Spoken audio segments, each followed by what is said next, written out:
Welcome to the Comic Wrestling Podcast. This is the Comic Shop. I am the wild card, Ace Williams, and to my left is... I'm Deadly Dave. And to my right is... Marcadius. And it feels like it's been a long time since we've been in the comic shop. It does. I've had to dust off the shelves. I had to bring out disinfect plenty. We're at a 3-person occupancy. Is that the right word? Yeah. Did I butcher it? It's close. You butchered it. What did I say? What did I have to say? Occupancy. Yeah. Occupancy. I'm going to stick with it, damn it! It's like Tracy Morgan saying a word, you know? Oh, I love him. Speaking of Tracy Morgan, he'll come up in this conversation today. Yep. Oh. But it does. It feels like it's been a while since we've been in the comic shop. Especially for Marcadius. I was just going to say, especially for Marcadius. It's always good to have you here. I've been in quarantine. Is that going to be the theme of the show? He just came back from Pennsylvania, which once you came back, they went on full-scale lockdown, basically, right? Pretty much. We're here in New York. I don't know if we've ever said where the hell we're from, really. But we're here in New York, the best state of them all. Go Cuomo. That's going to get us ratings. Yeah. I'm just kidding. I think he's the one that's handled it the best out of anybody, but... Yeah. But, no, we're all happy, healthy, and essential, apparently. Yeah. So... all you motherfuckers sitting at home with your kids, right. We're going to work. And those aren't... And we're not even just talking about the welfare people. We're talking about the... Oh, wait. Dropping water. No. We're good. But it's nice to be back here. It is. Yesterday was someone's birthday. It was. Whose birthday was this? It was my birthday. Well, happy birthday, man. Thank you. I messaged you yesterday and gave you a happy birthday anyways. Happy birthday. Thank you. 39. 39. I was going to get you a card that said 86, so I would have been a couple years too high. I know, I'm an old motherfucker, I get it. Well, that's why I thought it was clever when I messaged you, because I know you like the Wu-Tang, that I said, happy birthday, old dirty bastard. But on today's docket, we are finally going to do the Kevin Smith episode, which entails everything Kevin Smith that we can think of whatever. I actually had a sign I was going to hang up that said, finally, the fucking Kevin Smith episode. But I just was like, I don't want to hang this up. Just kind of went out a little bit and did this. I thought was nice. We got snacks. I showed this to Marcadius. I thought this was cool. Who does that? What Batman is this? Do you know? I don't know, man. It's one of the movie ones. Is that the one with Mr. Freeze? Yeah. George Clooney. That's fucked up, man. Ah! Isn't that fucking crazy? Yeah, I bought me 97. the worst Batman in history, and I have him as a fucking Funko. It's awesome. I cannot wait to find the Val Kilmer one. Because I've got Michael Keaton's.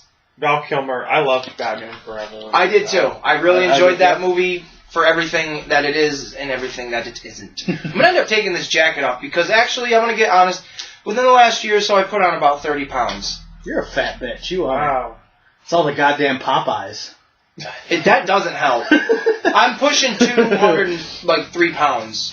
So my jacket is constricted, so I'm going to take it off. When you know I'm only 50 pounds more than you are, you're fat. It's all on my dick. All of it. Oh.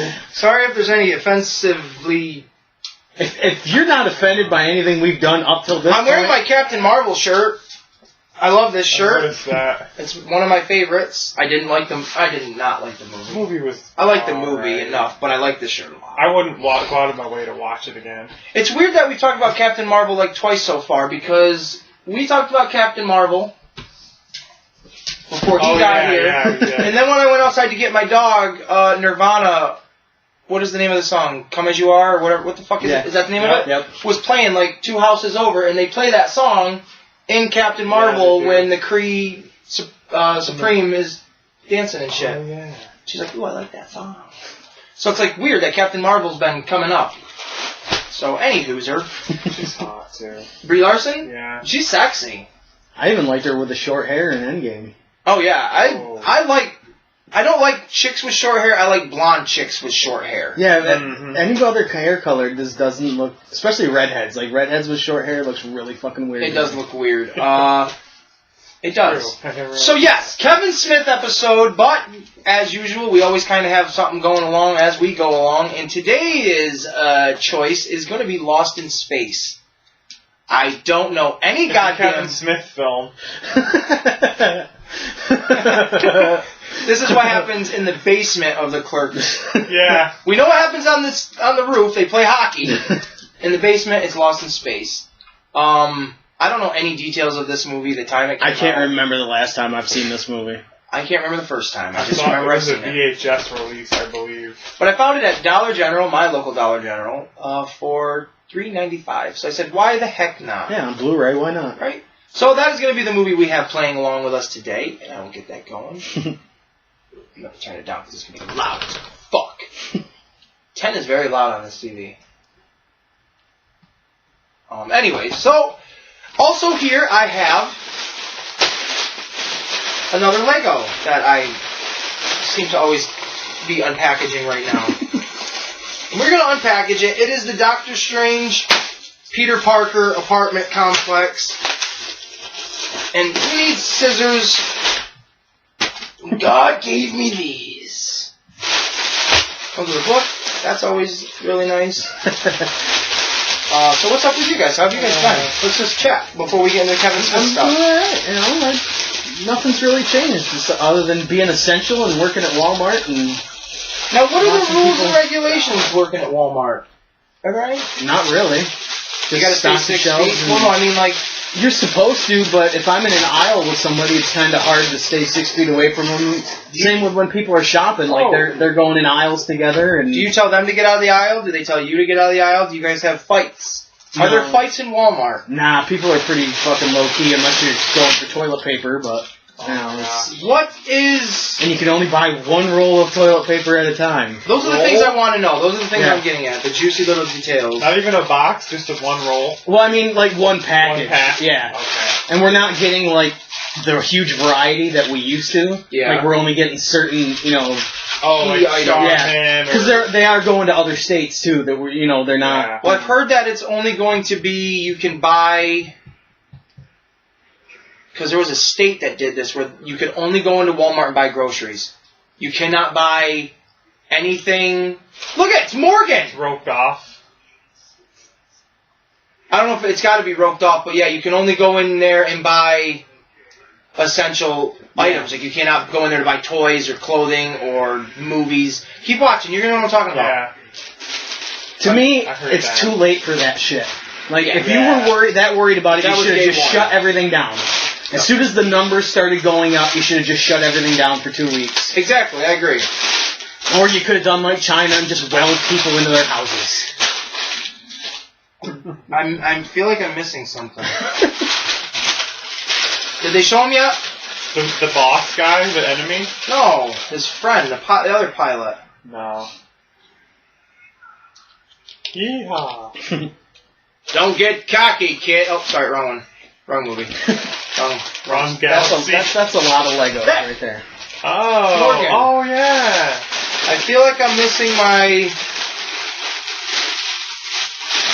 Corvus Clave. The big, nope, he's right there. There we go. It was his body. Yeah, right there. Without opening them all, because I'm not going to do that. Does anyone watch Walking Dead anymore? No. I haven't watched it since the season. Spoiler alert for you. Rick fucked Negan up. Oh, yeah. That, you know what I'm talking about? Yeah. But for Black Friday, my mom, she bought me that season where Negan gets taken out of the game at the end of it, and then the season after that. Oh. So wow. the season that's on TV right now, I have not seen, and then the season previous, I have not seen, but I do own them, and I'm not getting around to it. Yeah. I haven't even gotten around to Runaways yet, and I really like that show. Wow. You do like that. I remember. I'm obviously waiting. But look at this real quick. I just want to say, again, the magazine, or the booklet that comes with the Legos that I buy offline are not Lego brand, but the fact that they come with a booklet is so cool. That always gets me excited, and they're always all different. Like, this is not just like Doctor Strange's house or Lego. It's Super Supreme Hero. Supreme Hero. And look at this shit. It's got every... They don't do this. They don't ever do that on the back of their booklets. Every Lego set that came out that year. Even the Helicarrier. Wow. And they're all Supreme Hero. The DC... Look at DC! There's DC on a Marvel thing. This is so cool. And because you're not branding it Lego, they can get away with it. You can get away with it. Oh, there's my stickers. I love how excited you get. Oh, man, I love this stuff. Great. I love this stuff. Because I'm going to get a new Iron Spider-Man, which excites me because I just had my Spider-Mans out. I'm going to get a new Corvus Glaive if I can find his body. Another Doctor Strange. Or that's cool. I mean, it looks exactly like Lego, but it's, the booklet and everything, that's so cool. It's very awesome. And for $40 instead of $100, because I paid $100 for the Lego brand one. Yep. $40. I get excited about this shit. I love this. Thank you, Mark. Ooh, you're welcome. And I will get you that money as soon as possible. And then, okay, before we get into any more else, there was a discussion of Marvel movies. And, well, not just Marvel movies, but movies across the board. Entertainment, really. But we're going to talk about Marvel right at this very moment. Okay. Every Marvel movie that I can think of other than Venom 2 has been rescheduled. Basically, every movie that was going to come out has been pushed back to the next slot previous. Gotcha. So, Eternals was supposed to come out in November. Black Widow is now going to come out in November. So here are the new dates as of now. I don't know what they were going from. I just have what they're going to. Black Widow is November 6th, 2020. Eternals is February 12th, 2021. Shang-Chi and the Legends of the Ten Rings is May 7th, 2021. Doctor Strange 2 is November 5th, 2021. Thor, Love and Thunder is February 18th, 2022. Black Panther 2, May 8th, 2022. And Captain Marvel 2, July 8th, 2022. I mean, that sucks, but what are you going to do, Yep. Let's hope... And that's being... I'm not super worried about this virus, I'll be honest, but I'm not speaking for the rest of this world and what everybody else thinks. This is being overly optimistic. I don't know if it's overly optimistic, but this is being optimistic. Because who's to say by November this still isn't going on? Right. Or this is all tentative. Or even when you go to the movies, how many people are going to rush to go back to a compact area with other people? Right? Probably the Marvel, the idiot the Marvel purists. fans. The purist. That doesn't speak just for Marvel. That goes for any social gathering. The purists of that specific gathering are the ones that'll show up. No doubt about it. But that's not going to, I'm going to steal a wrestling term, put butts in seats to make money. Yeah. Like, 100 people going to a wrestling show opposed to 1,600. And you're going to have people wearing masks and stuff the first time and shit like that. Exactly. So, I mean, I'm optimistic. Like, this is her. She's a little honey. Oh, yeah.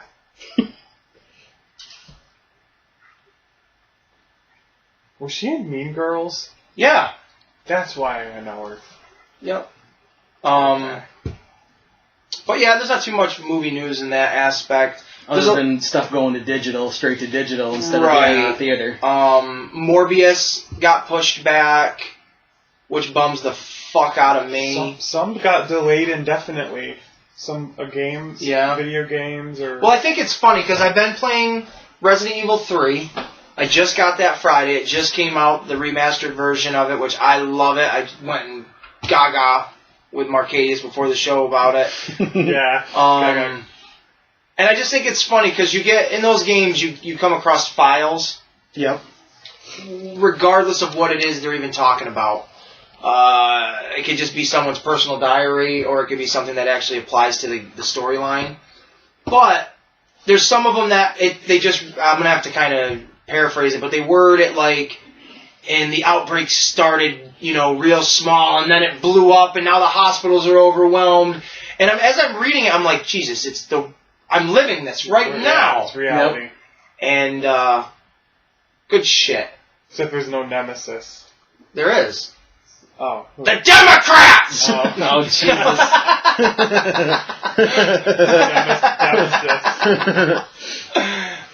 No, you're right. There is no nemesis in that regards. But, yeah, that's about it. Thanks for showing up for the show, you guys. I mean, it sucks because you can't go to a movie right now. You can't really do anything. You can't do anything. You know? You can't. This is it. This is like all I have to look like. This is it. Like, I couldn't go do anything on my birthday even if I wanted to. Yeah, same for me. You know, that sucks. But they should have just shut everything down at the beginning and then life could have went back to normal. But I agree. I'm listening. I'm just and my typical... And I get that, they want the economy to start up again, but if you want people to stay at home, you shouldn't be opening shit up again. It's just, Yeah, limit your resources or what have you. And that's like the restaurants being takeout only and shit, delivery and stuff. Well, you're still interacting with people, so it's not like, but it's you're reducing really... But then again, it's still the concept. Yeah. But that kind of sums it up for the new news. And I would like to, because right now I think would be an appropriate time as we get into it. I would like to give you 2 birthday cards. Oh, thank you. One from me and one from Arcadia. Oh, awesome.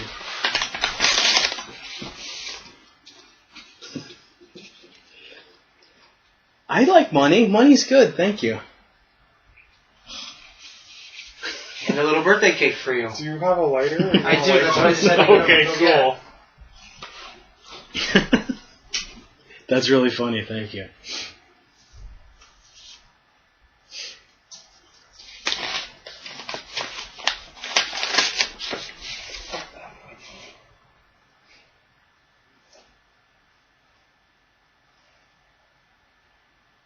Oh, that's not going to work. To hell with it. Thank you very much, guys. You're welcome. Hey, not a problem. And I hope the cake is okay. I baked it myself. Went all out on it, I see. You didn't have 39 candles, though.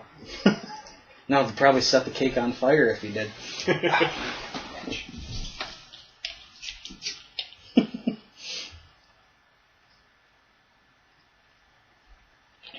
These aren't the motherfucking candles that don't go out when you blow on them, are they? No, they're the ones that don't light up when I try to light them.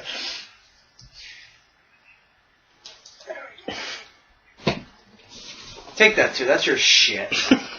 Fucking birthday garbage in my house. All right, we're going to sing happy birthday here on the podcast to you, buddy. You ready, Marcadius? Yeah. All right, 1, 2, 3. Happy birthday to you. Happy birthday to you. Happy birthday, dear Deadly Dave. Happy birthday to you. Yay, thank you. Hey, you're welcome, buddy. I got a plate, and I got napkins, and I got knives, and I got forks. I'm prepared, man. Is this a podcast first? Having a birthday party out here? Absolutely it is. Wow. For you? It's chocolate cake. Is that alright? Yeah. Okay. I wanted to get a chocolate cake with... Oh, you can blow those out whenever you're ready. Oh, you don't get a birthday present. I'm old, you know what I mean? Alexa, stay in there! I had Alexa Bliss here and that was... I thought you would have... You know, I tried... Honey, it's okay. I'll be back later. Forgot to feed her. No, it's not even... I just... 5 feet of fury. Could have been yours, but you missed half the candles, bro. Well, you know. It's alright. Story of my fucking life. Hey, well, it happens, brother. Get off of him! Hi, buddy. Get off him. Yell at him on the podcast. Put him in his place. Make him a bitch. Yeah. Well, I really appreciate it. I wasn't expecting anything like this. No, I figured as much. Because with me, it's a wild card kind of thing. It's always a party. What does it say on the little plastic Party. thing? Party? Party. Partay. Party. Oh, I know what I watched recently. What did you watch The recently? Mask with Jim Carrey. Wow, that's a throwback. That's a Literally, the question was like, I asked you that like an hour ago. That was literally a throwback. Yeah, I'm sorry. But, man, that movie was different. Whew. There's not enough room to make room, everyone. I'll let you cut yours first. Well, I'm going to cut our own individual. Yeah, I figured a nice little birthday cake or whatever, you know. Yeah. Would have been nice. Because I know the gift I gave you or bought half of it for you or whatever the fuck I paid for it. I need the knife to go around. Thank you. Was the Deborah thing. Yep. Which was awesome. And then there's $20 there too. And then I wasn't going to say anything about Marcadius coming because I figured it'd be a nice little surprise. Yeah. I appreciate it. I really do. And then, oh, thanks, man. And then the cake, I was out yesterday and I was like, you know what? I'm going to fucking do a little birthday thing. And then my original plan was just to get up and go grab it from the kitchen. And then my mom dropped these totes off so I could use them as my Lego storage bins. And then I was like, well, fuck, I'll just stick the cake in that thing. Why not? So, now that we're into it, we'll talk about Kevin Smith. So much to talk about. So I guess I don't really know how we're going to get into it for talk movie specifically, but I'll start, I guess. I got into Kevin Smith when I was lucky enough to and found him, and he let me inside of him. Is that why he was so big? Yes, that's how I got into him. So he shed you out? No, I honestly, Jay and Silent Bob was my first experience into the madness that is, what you call it? For me, it was Dogma. Oh, wow. I'm not going to pull. Yeah, I don't remember when I saw Dogma. I know that was like the third one into it that I saw that I was like, oh, this follows suit. Or not follow, but similar characters. They have a shared universe. I mean, the order, I don't know if the Chasing Amy and the other one. The fuck? Jersey Girl? Jersey Girl. And Mallrats. Well, I got Mallrats, but the Walrus one, Tusk. Does that movie is fucked. I never saw that. So. Can you get that one for me? It's really good, yeah. I want to see it. That movie is fucked, dude. Isn't it messed right the fuck up? Yeah. And then the only other one I didn't see was the one with his daughter. Yoga Hosers? Yeah. I watched like 5 minutes of that and I was like, I'm done. She's awful. Yeah. And we're going to get into that. We're going to get right into it. But, I mean, there's Clerks, Mallrats, Dogma, Jay and Silent Bob Strike Back, Clerks 2, the ones that we had just said, the new Jay and Silent Bob reboot. Everybody, at the count of 3, thumbs up or thumbs down, what you thought of it. 1, 2, 3.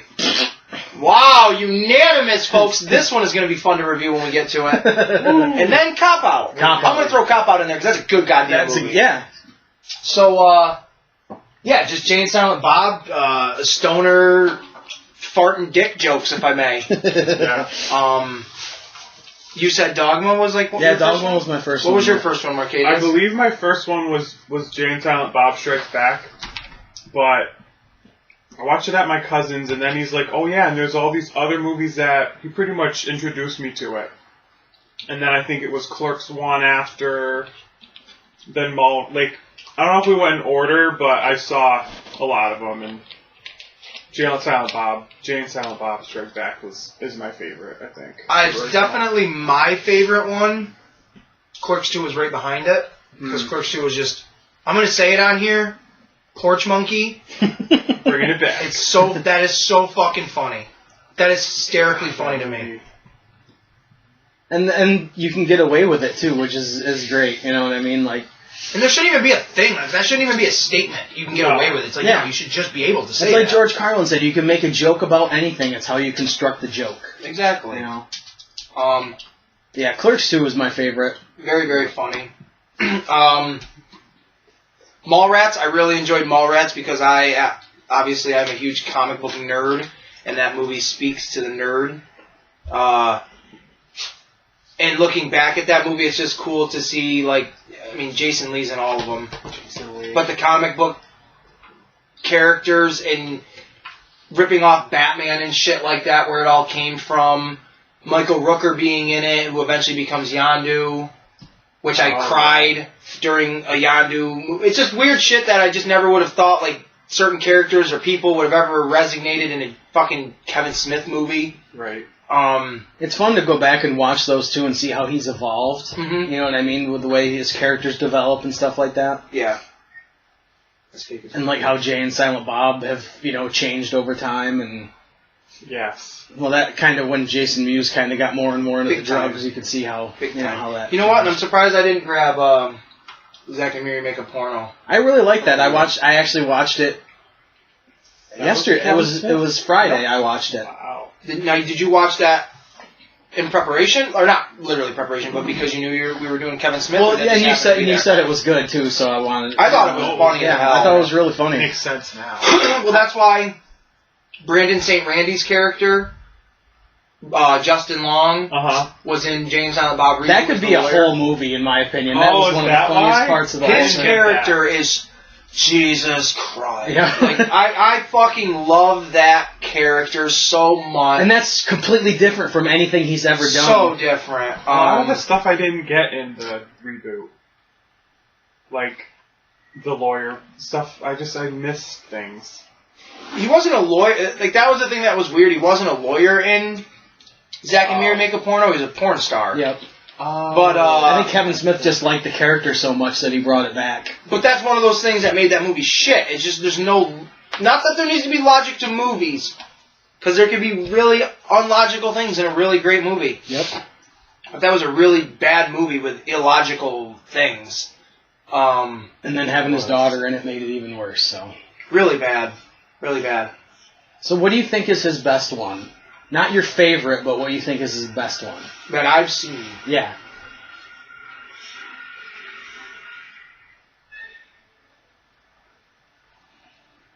Skip me.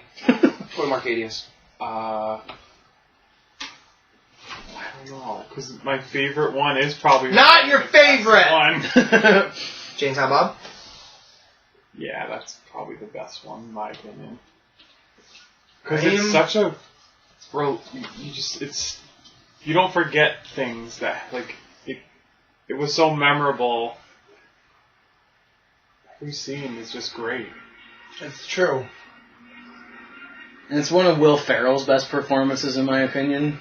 Well, I have to say, he was the federal wildlife marshal in Jane Silent Bob. Put the orangutan down! I know that wasn't him, that was Judd Nelson. Yep. But, I would have to agree, honestly. I would honestly have to say Jane Silent Bob is probably his best. Yeah, that's where I was going too. It just from start to finish, I can't think of a bad part in that movie. And the cameos were put in there, but they weren't forced like in the How did I say it when we talked about the reboot? I said... I don't remember how I said it. I go, Jane Silent Bob, the original one, was a good movie with cameos sprinkled throughout it, where Jane Silent Bob reboot was, I don't know if I said a bad movie, but a movie with cameos with storyline sprinkled throughout. Yep. Yeah. That I said it some way, some like that. Yeah, and every character in Jane Silent Bob had a meaning for the story. In the reboot, they were just fucking thrown in. It was just like, hey, there's so and so. It's like a celebrity name dropping people that they've worked with. That's pretty much all it was. It was a whole movie of name dropping. That's why I have a hard time believing Clerks 3 is gonna happen. Yeah. Like, look at this movie. This movie was like a dumpster fire. And hopefully, with this one being that bad, Clerks 3 won't be that bad. You know? You're hopeful that it's gonna happen. I don't. To be honest, I don't want it to happen. You keep speaking like it's gonna. I think it is. I don't think people keep talking about it, but I don't want it to. Look at The Rock. Look at The Rock talking about playing Shazam. Going on fucking 15 years now, and that just got delayed. How fortunate! I don't want it to happen, so I'm going to speak of it as it shouldn't happen. It probably shouldn't happen. Because I mean, Jeff Anderson didn't even come back for this. And that was a cameo. If you're not going to come back for a fucking 15-minute role, not even 15 minutes, I don't believe you're going to come back for an hour-and-a-half long movie. I liked him in Zack and Miri. I thought his character was really good. Yeah, he was great in that. Seemed like something different. And something more, to me, his personality, just like, leave me the fuck alone. Yep. Which he was that way with Dante, or with Randall, but I did like him. I'm going to fuck you later! That's cool, he's my cousin. I like that movie a lot. I like Zack and Miri quite a bit. Yeah. I saw that in the theater, and I'm like... Did you really? Yeah. Nice. I'm like, 5:30 to the porno one, the porno movie. Oh, yeah. Zack and Miri. I'm like, yeah, that one. Who'd you go to see that with? Like, I wouldn't know, but... my friends from Minerva. Oh, all four of you? Yeah. We went and saw that, Pineapple Express. Nice. Yeah, it was great. Nice. When Zack and Miri came out, I had bought it on... No, I didn't buy it on DVD. I got it... I don't know where the fuck I got it from, but it was like downloaded on a DVD. I have no idea where the hell I got it from. Like a pirated version? Yeah. But I had a main menu and everything. Wow. But the only thing was, I remember this like yesterday, like watching it. You started up and it said, in white, it said the Weinstein Company.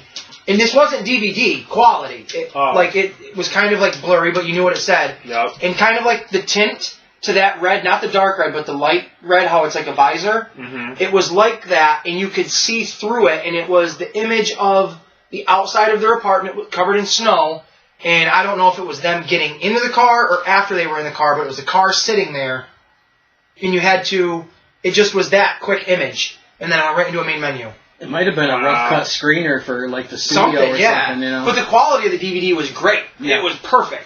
So we were sitting there, me and my best friend, not my best friend, but one of my really good friends at the time, Derek, were watching the movie, and my girlfriend was sleeping on the couch next to us. She fell asleep before the movie started, so she didn't know what the movie was when she woke up. It was just... I think it was the shit scene. Oh, yeah. No, it wasn't. It was when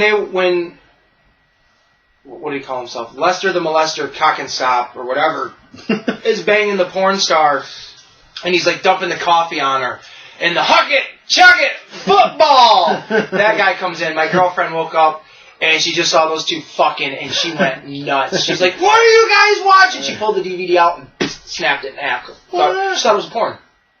Straight up thought it was a porno. I was like, "Wait, who reacts like that?" Yeah, that's a little much. So thank God I've got the DVD now. But at the time, and you'll go back and look at this if you ever notice, at the time when it came out, the movie was called Zack and Miri Make a Porno.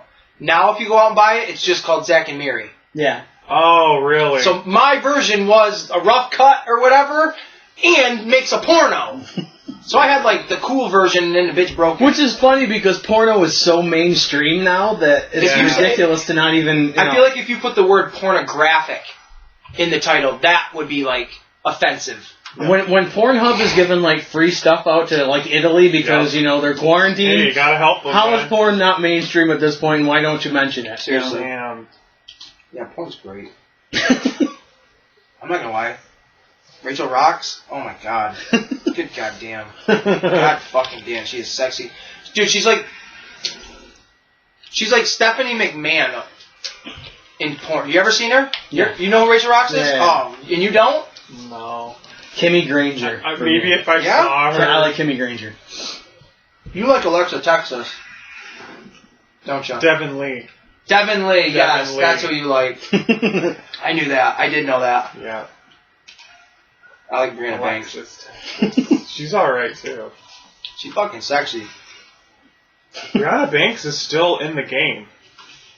I wouldn't say no. She's still in the game, that's all I'll say. You know who looks horrible? Nikita Denise. She looks fucking haggard. She used to look so good in the early 2000s when I was a young little child.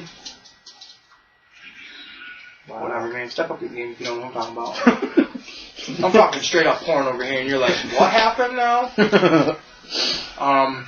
Back to the Zack and Miri. I think the reason I didn't mind Seth Rogen in that is because a lot of his movies, he kind of goes over the top with his character. And this one, he was just playing a regular dude, and he wasn't goofing as much as he does in a lot of his movies. You know what I mean? Wasn't playing that stoner that's laughing all the time, and, you know, shit like that. Yeah. He was a little more laid back in this movie. You know? Yep. I know what you're saying. I thought it was really good. I'm glad you turned me onto it, because I thought it was really good. I like that. Good.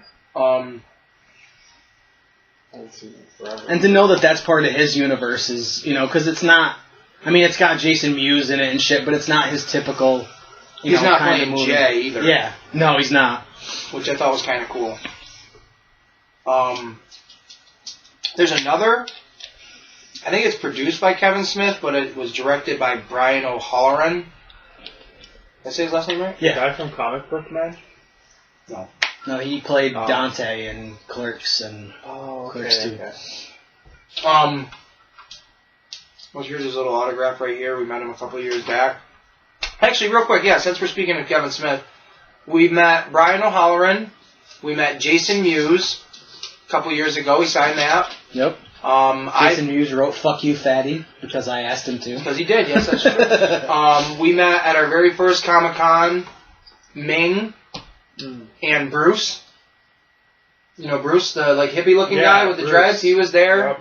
He took the pictures for us. At another Comic-Con, I met... Ming was there again, and Mike Zapzik. He was there, which was cool. And after I'd met him, I walked away and I was standing looking at some... I don't know what I was looking at. Looking at comic books. But I looked over and Mike was standing there looking at Rick and Morty comic books. Which I just was like... I didn't interact with him, but I just was like, that's cool. He seems like a cool dude. And I didn't know who Ming was, but I got my picture with him anyways. I thought it was really cool. Ming seems cool, too. He was really cool. Yeah, he was. He was nice. And hopefully at one of the next Comic-Cons we go to, Brian O'Halloran and Jeff Anderson will both be there. They rescheduled it for November. So.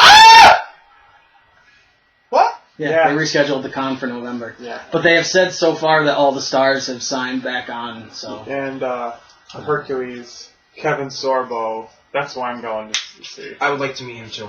Yeah. And a couple of the other cons that we've gone to, they've had some other cast members from Clerks, though, there. Yeah.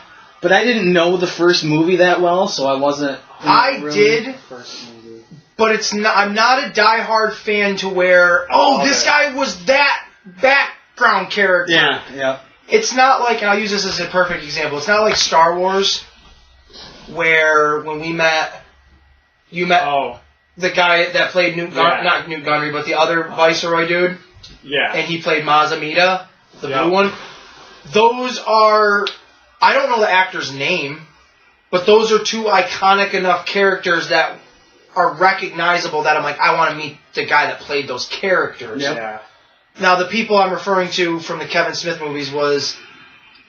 I think he was definitely the bubblegum salesman in Clerks 1. I don't know his name. And the girlfriend... from Clerks 1. Yeah, that bangs the dead. Yeah, she was there, yep. That dude. Now, she stands out above the rest because she was an important character. They all were, really. But, personally for me, I'm not going to go out of my way to meet the guy that was holding the boom mic. Or whatever. No. But I do think it's cool that the guy that played... It's not Randall, but what the hell was his name? Brian, on Comic Book Men. The dude with the big beard. Yeah. He is in a couple of the early ones. Mm-hmm. And so is Walt. Walt's the guy that's putting the eggs in his mouth. He's in, Clerks, 3 times. There's, 3 different characters. So those guys, if I met them, 1, because they're comic book men, and 2, they were right there. Part of his group, his gang. Kind of like Tarantino, they rely on certain people for their stuff. But yeah, I hope to get to meet those guys. Yeah. But So you haven't seen Tusk. Do you know what it's about? Yeah, a kid that goes somewhere into this guy's house, tells him a story, and then he wakes up as a big, disgusting walrus. It's a little bit more to it than that. Well, I haven't seen it, so dude, that's what I know. It's fucked. It's just... It goes really slow, but when it starts picking up, I do want to see that. I should have had you put that on Flash. I think I watched it on Amazon Prime, just because it was free. Mm-hmm. And I'm like, alright, fuck it. It's a Kevin Smith. Holy shit, was that a weird movie. Well, that's what I wanted to say. Another movie that's not Kevin Smith, but it was directed by that Brian guy, Vulgar. Which I know I've talked to you about it, because we've had Kevin Smith. I'm sure I've talked to you too about it. But when we went to meet Brian, he had a movie poster for it. And it's all about him. If you look up the trailer, it's fucked up. It's all about that Brian guy being a clown and just a broken down, deadbeat fucking entertainer, goes house to house entertaining people, I guess. And these people hire him, this father and this son, and then end up holding him hostage and raping him. Whoa. I've never seen it. It's a movie. So yeah, there you go. There you go. Kevin Smith's name's on it. Another one that not a lot of people talk about is Red State. Have you ever seen that? I don't know if I've ever seen that. It's like like the Waco thing where the ATF came in and it's kind of like that. It's like a religious group. In it? Yeah. Oh, yeah, I have seen that. But like these three like high school kids, they go online and they find like this milk and like they're gonna tag team her. Is it a serious movie? Yeah. Oh, really? And like they get this religious cult, kidnaps them and starts killing them off and stuff. Oh shit! Have a hookup with this woman and she drugs their beers. Yep.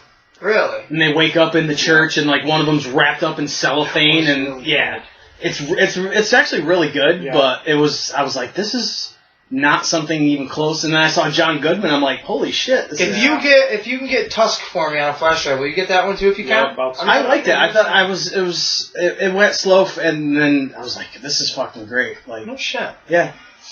And that's the fun of having not just the podcast, but having a conversation about a topic. Because even myself, not including this specific, but comic books in general, you don't know everything. I didn't know that movie, and it's nice to know that kind of stuff. That's cool. I'll definitely check that out. And Tusk. I want to see Tusk anyways because I like the bizarre and oddity. It's almost like an episode of the Twilight Zone. Yeah. Yeah. Yes.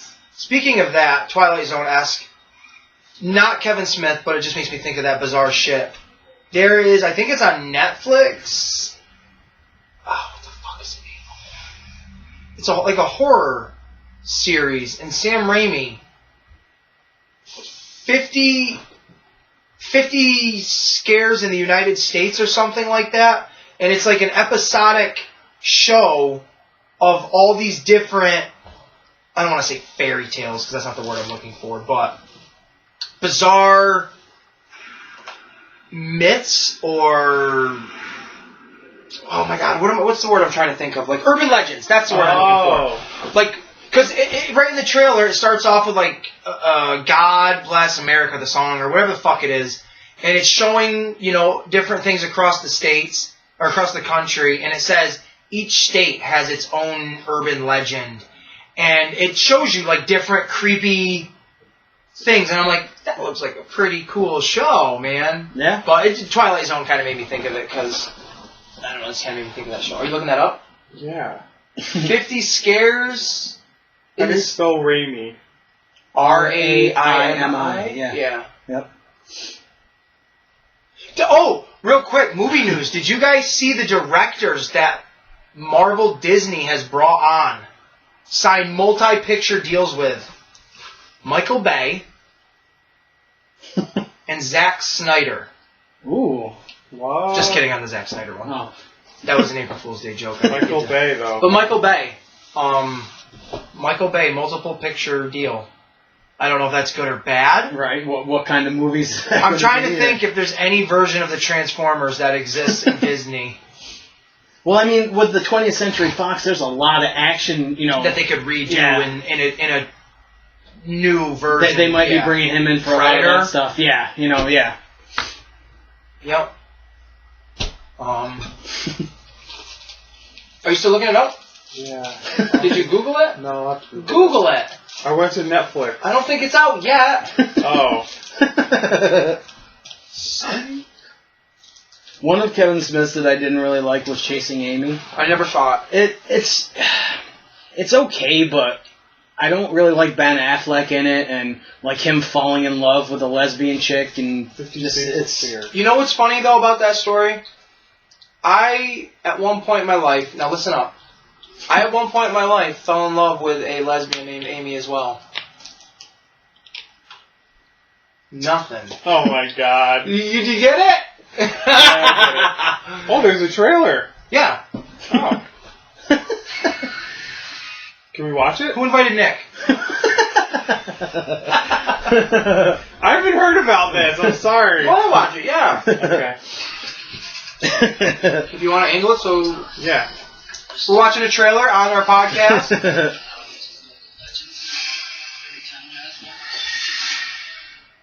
50 States of Fright. Right.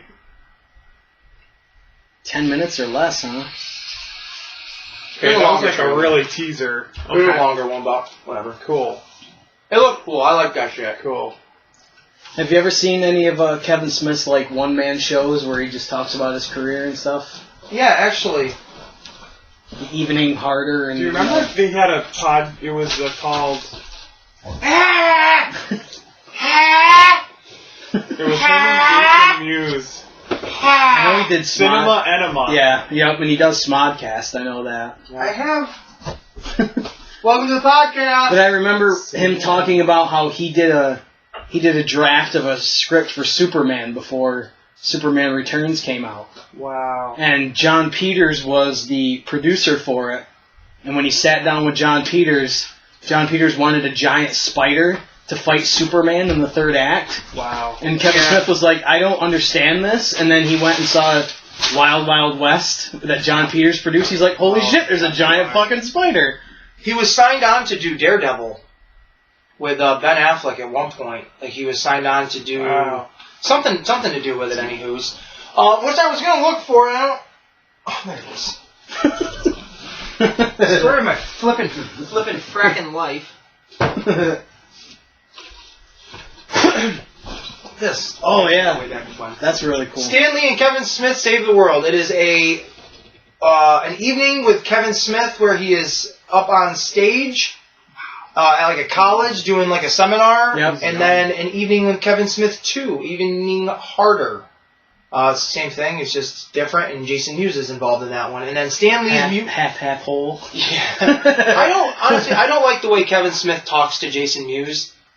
In some of that, it's very degrading. Yeah. Like, you should be... Like, Kevin Smith talks to him as in, like, you should be thankful. You should be grateful. I'm here for you. And it's almost like... Talk to him like that behind doors. Not in front of, like, 100,000... Not that many, but...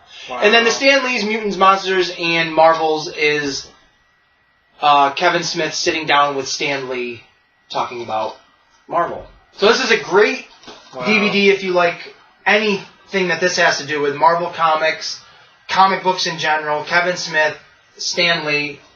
This was a great little find. I can't believe I didn't pull this out to throw with those. Because it's a great... You don't think about everything he's done, I guess. With like most things, I only think about that niche, that one little... thing that constantly sticks with me. Right. Or then you watch, what was it? The Die Hard movie, and you're like, oh, fuck, I forgot he was in that, too. Yep. As the hacker. Yeah. Yeah. Oh, yeah. Yep. Yeah. What was it, the second one? No, it was the fourth one. Was it the fourth? Yeah, it was the fourth one. Because he had Die Hard 2, oh, yeah, it was Die later Hard in the Vengeance, series. and then, because that one had Justin Long in it. It had Justin Long in it, I think that's where he met Bruce Willis for the first time, and then did Cop Out afterwards. Let's talk about Cop Out. Did you ever see Cop Out? With him and Tracy Morgan? Well, I say him, but... Oh, man. No. Don't do it, Jim! Don't do it! Jim! This movie is... There's not a word for the word of funny that this movie is. Oh my god, it's so hilarious. And the fact that if you do hear these stories, you hear that it was a fucking train wreck to make. Oh yeah, he said Bruce Willis was horrible to work with. It's so hard to see that in the filming of this. Really? This movie is so much fun from top to finish. I think it's Sean William Scott's best role, too. Hysterical when he breaks in the house and he's taking a poop. Yeah. Oh my god, that's so fun. My shits are like bombs. This movie, I didn't even know it was Kevin Smith's until a while into it. His wife is mad because he's all foreskin. Just shit like that is just... And Tracy Morgan in the big cell phone. It's so good. And I think he should do more comedies like that, really. This was great. It's so well done. This? No. You're going to borrow this one, too. Your mom would like that one. It might have been on TV, and it was... you can't watch that on TV. No, fuck that shit. I watched Scarface the other day, and it was on the AMC channel. It was a classic. Scarface on AMC. No. I don't care. No. That's like, I watched porn, and it was on Nickelodeon. I've done that. Don't say that on our show. Whoop, whoop, whoop. The cops are here.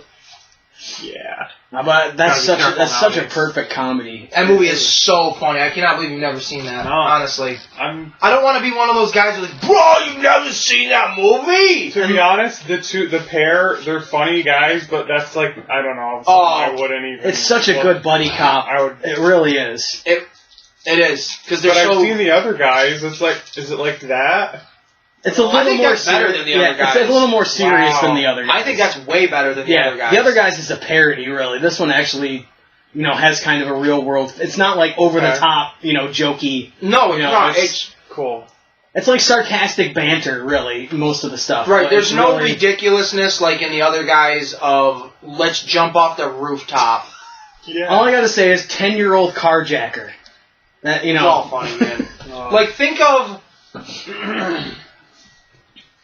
the other guys, which is a good movie, Yep. and mix it with the first ride along. Oh. And mix those two together, and you kind of basically get Yeah. something like this. You get that black humor, and I have to say it like that because it's a specific thing. You get that really snarky black humor Okay. with the straight-faced white man. Yeah. It's so Is good. he like a So you get like the Mark ex-military, Wahlberg and the Kevin Hart. Wow. No, they're both cops. Yeah, they're just both cops. But very different. Yeah. Heat, just like in Heat. Oh, I love Heat. There's like I love Heat. he's the Sandra Bullock. Yeah. He's the Melissa McCarthy. Oh, awesome. But it's not stupid. Yeah. He's not stupid. It's very grounded. Right. It's Yeah. very, very Yeah. grounded. It's not. Yeah, I think you'll Yeah. like it. I do too. It's Yeah. very funny. Is Kevin Smith in it? No. Or just No, directs it? just directs it. Nobody's in it. Oh. No. It's a blank screen. That's why in Jane Silent Bob the reboot they make fun of it a lot Yeah, because yeah. it's not involved in the Kevin Smith universe. Yep. Okay. And I think it's some of Tracy Morgan's best work, really. It's so good. When we first started talking about doing the Kevin Smith episode, I was like, oh, fuck, I forgot about Cop Out. And then I love watched that it movie. again and just like, fuck, man, this is so good.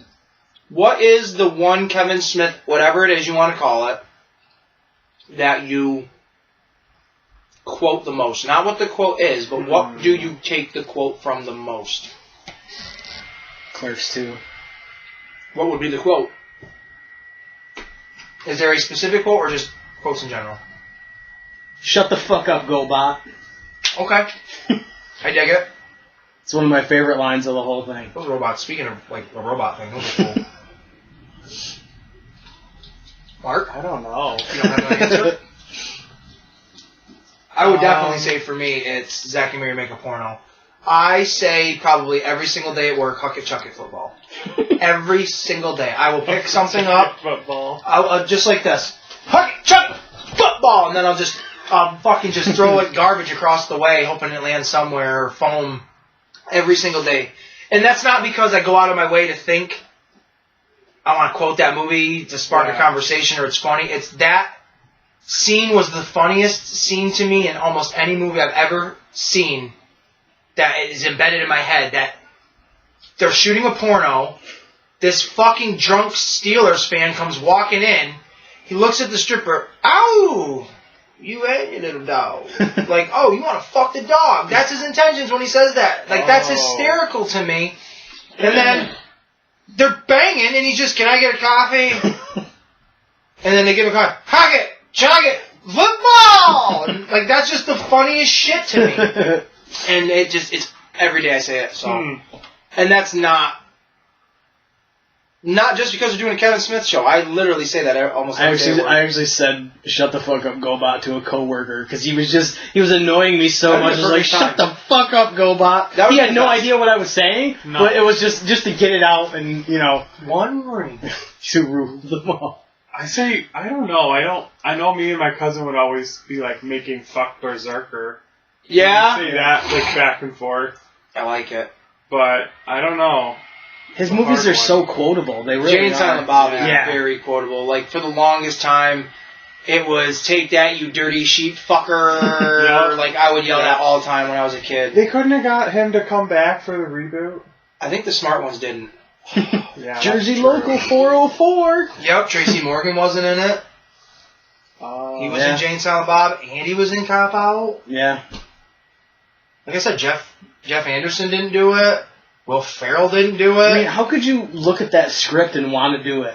Like, you had to have looked at the script and been like... All right, the two biggest that turned it down were Carrie Fisher and George Carlin. Yeah, well, they're dead. Oh my God! So you mean no more taking shots in the mouth to get across country? No more Harry Bush nuns? They didn't even pay an homage to that. No.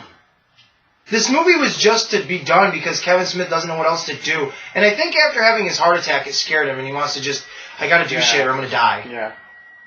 It has changed him a lot. Really and I hate your daughter. She's ugly. She's horrible. She's a bad actress. Anything I've ever seen her in has just been fucking garbage. And you need to stop putting her in stuff. And to know that Quentin Tarantino asked for her to be in the latest movie. The Once Upon a Time. Yeah, he cast her for that, not as a favor. He actually asked for her to be in the movie. Was she in it? Huh. Was she actually in it? I haven't watched it yet, but... I've never seen it either. That's just fucking horrible to me. Looking like Star-Lord. To know that Quentin Tarantino could think that she is good at anything. Yeah, exactly. These guys are like the Guardians of the Galaxy right up now. Yeah, they are. Gary Oldman looking badass. This is a legit, at this time, a star-studded cast. Mm-hmm. Oh, yeah. Very star. Even right now. Because he was in the midst of Friends, I think, during that. Oh, yeah. He got casted for this. Yeah. Because of that. Heather Graham, the hottest blonde bombshell of the 2000s. Yep. Gary Oldman is just phenomenal. William Hurt is pretty goddamn good in everything he's in. He's good in The Village. No, that movie was really, really good. I did. I really liked The Village quite a bit. Until the ending. I didn't like the twist. I was like, really? I would have rather preferred that this was a real world. Yeah. That was real. How, they didn't, that there wasn't civilization. Twist. I didn't like that. Yeah. I didn't want to know that there was an actual civilized. Yeah, they were just in that little world. Tiny. Yes. I thought that was stupid. Once I got taken out of that part, I was like, well, that just doesn't seem organic and fun anymore. I didn't like that, but I did like the movie though. Just the whole. No one ever stumbled upon that. Was it right? How do you, when you're flying over it, don't you notice it? Right. How do they not hear airplanes? Right. She wandered how long in the woods, and then she found the highway. I mean, I get the lore is they're scared, so they don't go into the woods, so they don't come across that shit. But come the fuck on. Yeah. We live in a society where kids get beaten on a daily basis out of fear, and those kids still go against the grain. You're telling me that those people in that village wouldn't have been like, look, my dad gave me 10 lashes the other day, but fuck his ass, I'm going out in the woods. Right. I would have. What are you going to do then? Once you find that... That's a whole different thing. With those monsters. That's a whole different thing. Are you surprised that Kevin Smith hasn't been tapped to do a comic book movie? No, he's tied right in with the DC shows. Yep. He directs a shit ton of the DC Universe TV shows. I'm just surprised he hasn't done a full-length, major I know, like I said, I know he was tied in to do Daredevil or something, Write It, that's what it was. And then he was tied in again, I believe, with Green Lantern, I think. I could be wrong on that one, don't hold me that one. But I know Daredevil, he was hooked into it some way, somehow, because Ben Affleck. Right. Yeah. But yeah, I guess on a grander scale, I'm surprised DC hasn't taken him as like a director for one of their movies, especially The Flash, since like that's his favorite superhero. Really, is The Flash. So yeah, honestly, I mean somebody that knows the canon. Oh yeah, you know absolutely. what I mean. So would pay attention to detail. He's done pretty good for the shows, for the TV shows that I've seen. I know he's done, I think, directed at least one show. Or one episode per... Muse was in an episode. Muse was in a few episodes. Okay. Hell, he even had Supergirl. Melissa Benoist, or whatever her name is. Yes! In Jane Silent Bob, the reboot. Which, to me, that was, like, obviously doing a favor for a friend, but also, that movie was very female heavy-centric. Mm-hmm. As is the case now. I've only been saying that. It's not a political statement. It's just fucking facts. It's facts, you sons of bitches. Yeah, I am kind of surprised a little bit that he hasn't been signed on to do a big movie. To be honest, with him doing the Superman script that he had been tapped, I would have liked to have seen that version of Superman with Kevin Smith writing. Yeah. Yeah, it'd be interesting to see what more he does, or if he does get involved in any of the movies. It would be interesting because he does know the source material really well. He is a fan, and maybe he could be what DC needs as like their Kevin Feige. Yeah, maybe. I don't know. I don't want to put that cap in his feather because I think he's already too egocentric, driven, especially as of late, in my opinion. But I'm not gonna hate on him because I do like his movies. I am a fan of Kevin Smith. There's a guy at work that's supposed to get me the Clerks animated series, because I've never seen. I've never seen those. So that'll just add another notch in the Kevin Smith belt of the shit I've seen, and hopefully those movies that you get me, either I like them or I don't. I think you'll like Tusk, but... Oh, I know I'll like that, because I just love that weird, bizarre shit.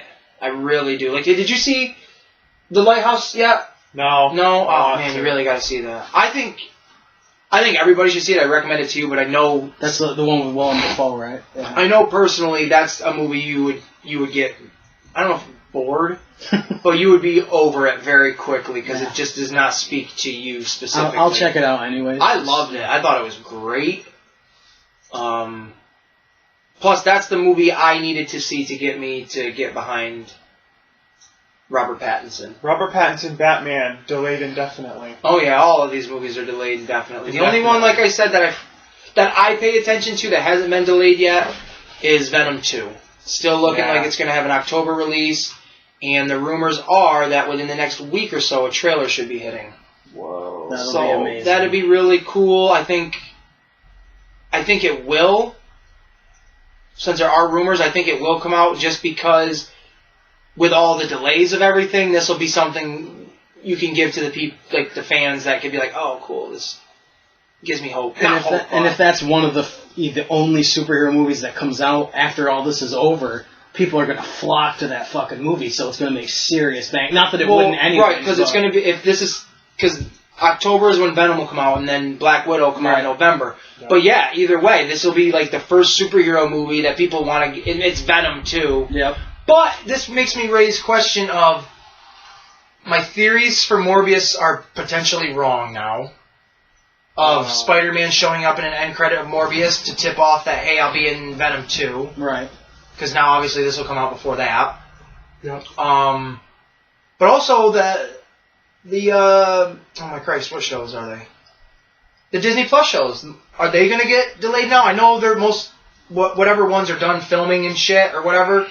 But storyline-wise, do they now have to get shuffled back so they coincide with the movie? And they delayed them already as it is. It's just son of a bitch. It sucks. It does suck. I don't know. Fucking it's just China. Fucking China. That's right. It's interesting though. But I'm very excited for Venom 2. For many, many, many, many, many, many reasons. I really loved the first one. Did I go with you to see it? The first one was so good. Did we go to see it together? The first one, yeah. And there's just so many cool little connective tissues that expand...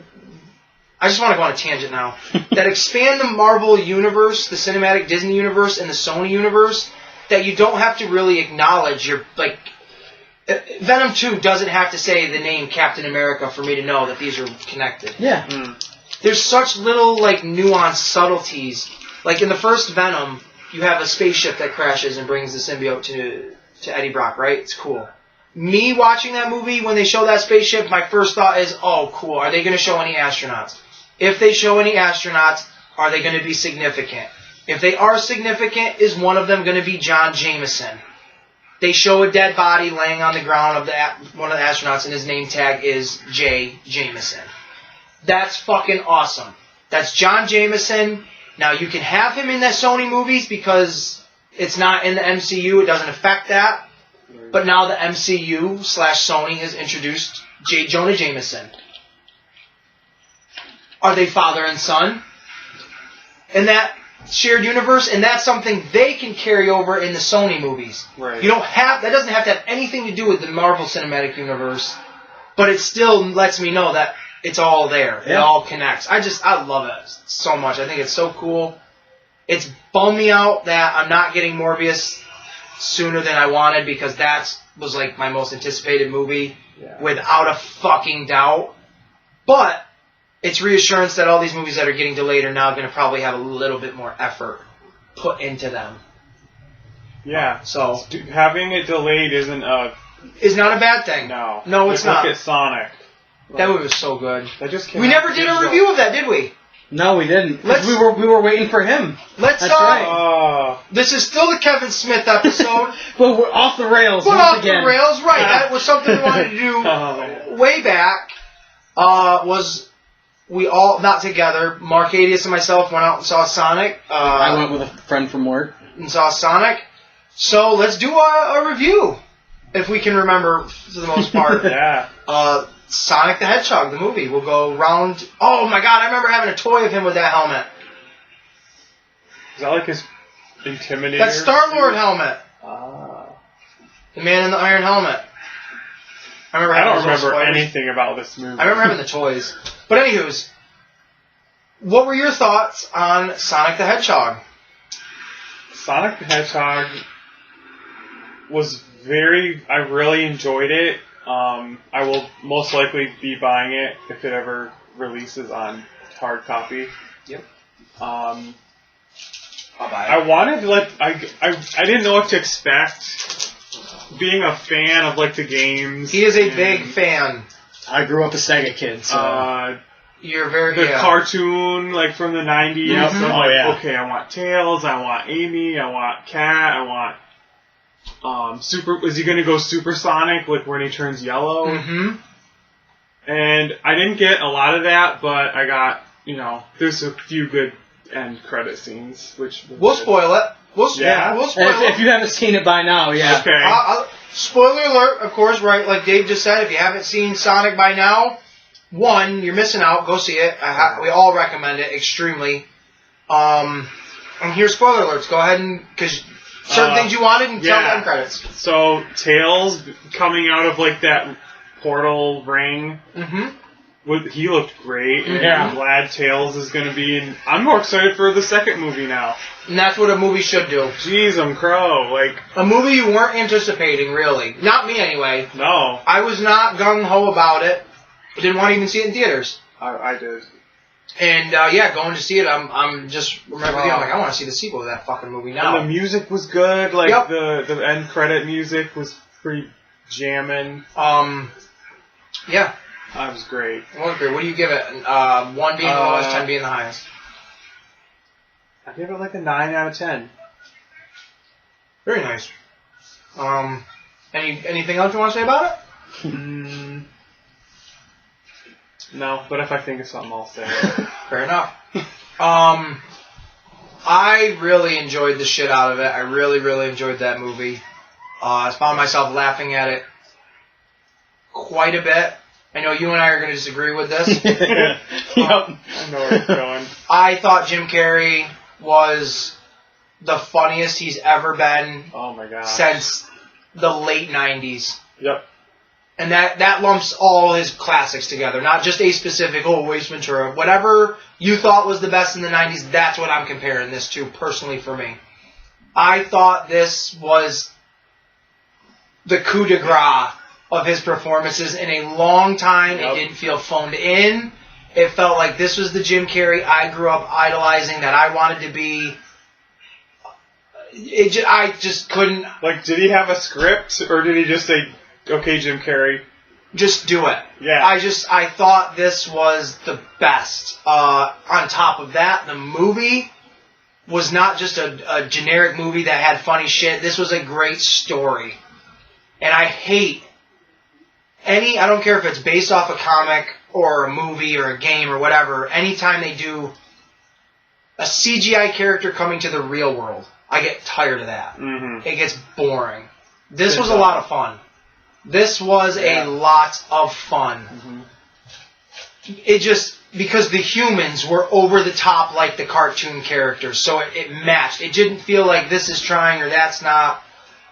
James Marsden, I thought, was really funny as the main guy with Sonic. I like him a lot. Sonic was perfect. Yeah. Yeah. From when I saw the cartoon as a kid to playing the video games, and even the video games as they got more like advanced, where he had a personality and could talk. Did he have like an attitude? Yeah, he was always like a punky little teenager. Yep. Yeah. The movie too. Yep. Like a punky little adolescent, but not rude. Just punky. Yep. And I liked that. I thought they nailed that. I was like, man, they got his sarcasm where he's not annoying. It's like, I'm like fucking over this kid. It was perfect. I really loved it. Like you said, the end credit scene with Tails. I wanted that. I think I said that at one point in the movie. I hope Tails is an end credit scene. You did. However they're gonna, wherever they go, I don't know, because I don't know Sonic that well enough. Getting Jim Carrey in the other end credit scene as Eggman, like he looks on point. God. And I tell you what, that is the best joke of any movie. When he picks up that rock and he throws it, rock reconnaissance!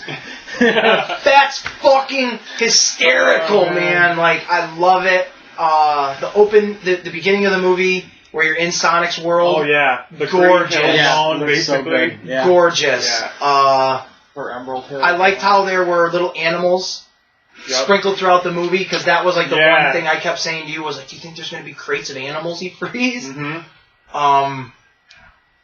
I can't wait for the second one just to see where they go.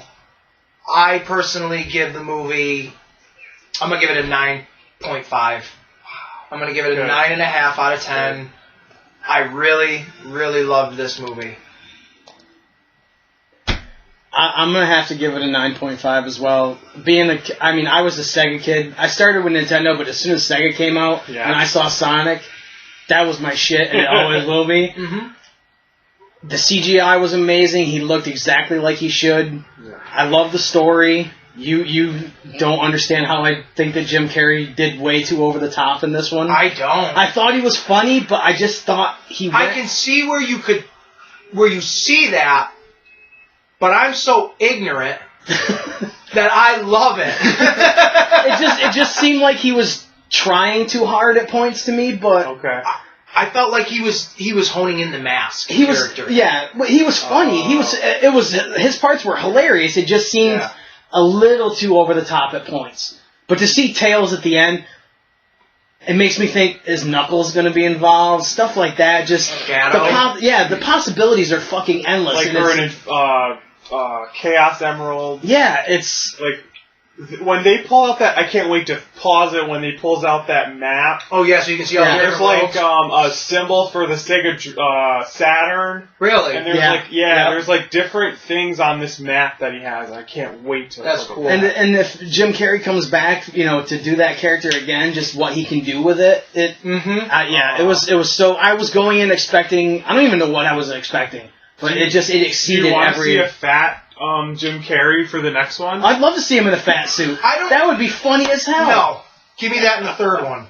The third one? Yeah. Let that be his final transformation going into the trilogy, that he gets fat. Okay. Because he's just exhausted from physically chasing Sonic, that he builds more machines or something. Give me that. Because I want this to be a trilogy. Yeah. Because I think a trilogy is the best case scenario for any movie franchise that you want it to continue, unless you can come up with better reasons to have a 4, 5, 6, 7, 8, 9, whatever you want to come up with. They shouldn't go that far. And now that people will come out to support it, so exactly. And I think doing 3 of them is perfect, because there were 3 Sonic Worlds, like games. Yep. Like there were more than that, but there were the main 3 for Sega. Yep. I think that would just be cool. Have them go into a casino or something. Now you're going to have to, in my opinion, now you need to go into Sonic's world. Yeah, for the second one, Okay. And then let the third one, if you do that, be we need to stop him because he's trying to bring worlds together. Yeah, or like you have Tails, I came to get you to bring you back because something's going on. What I mean? Don't even have Robotnik be the main villain.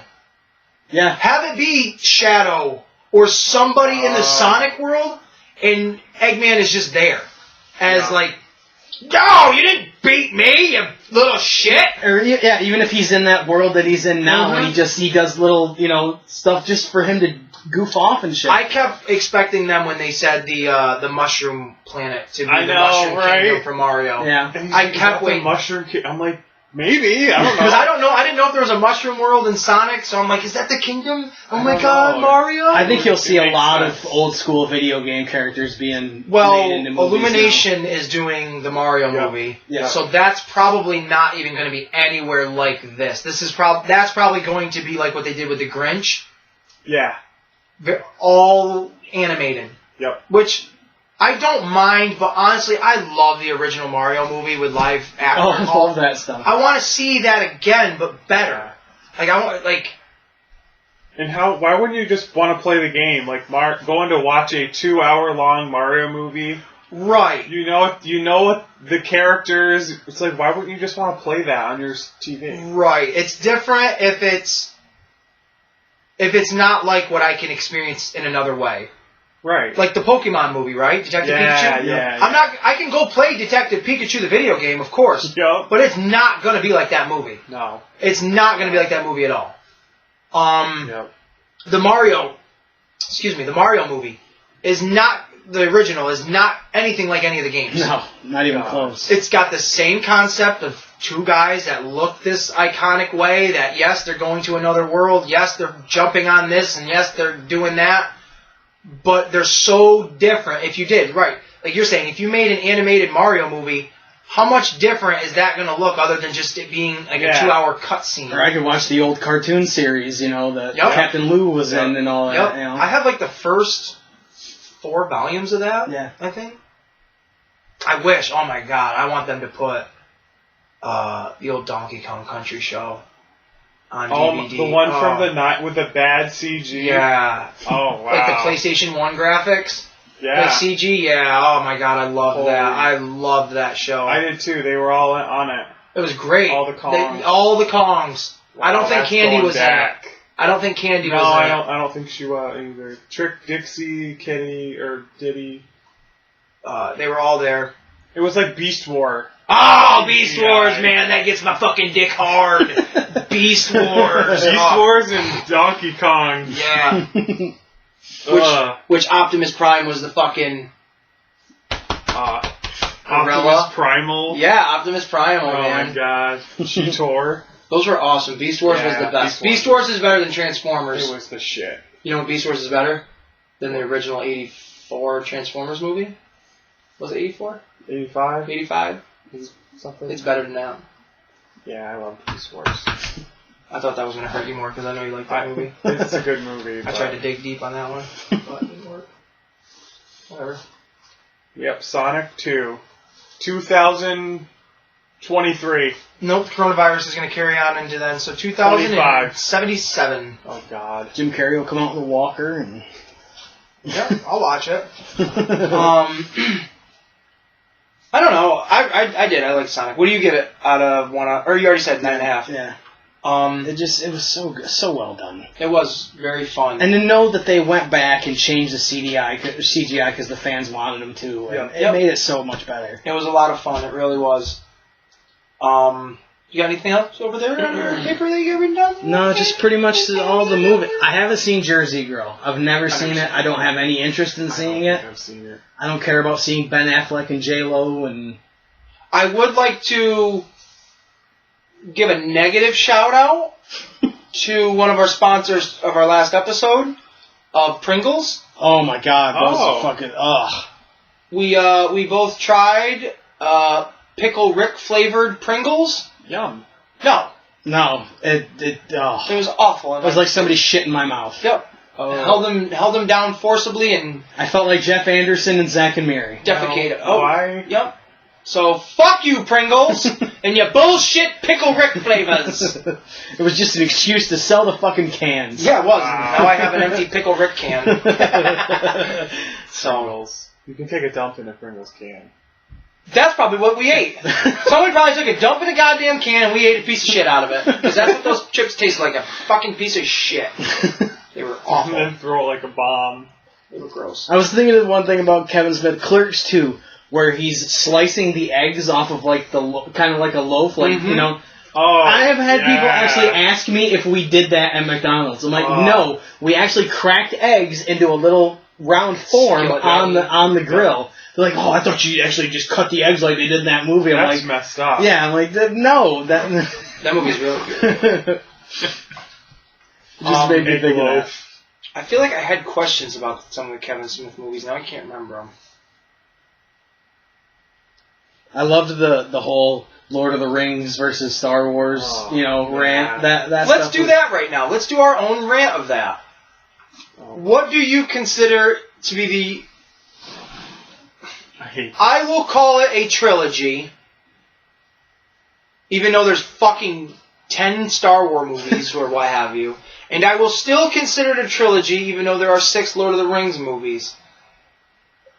And I'll consider the original Hobbit. In that. Yes, you are. No. Yes, you are. And I will consider the original Hobbit cartoon movie as well. So there's 7 Hobbits and whatever 10 Star Wars movies. What do you, Dave, consider to be the better franchise, not trilogy anymore? Star Wars, no question. John, what do you... Ace! Ah! Ace, what do you think is the better?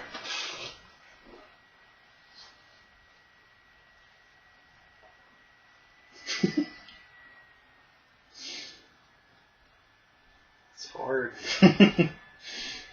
I want to say, but it's... It is hard, but I gotta lean towards I'm Star gonna Wars. have to lean towards Star Wars because when I get...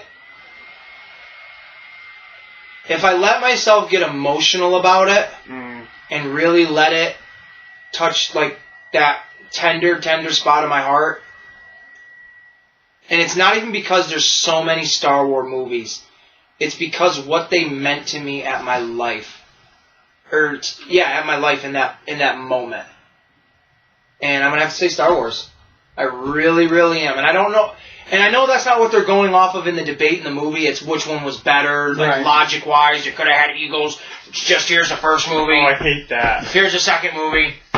Here's the third movie. That whole thing is actually from one of those. Oh yeah. Those college things. He did that whole thing live when somebody asked him about a trilogy, and he really. that whole scene is. Yeah, that whole scene is. One of those 2 dorky guys did it.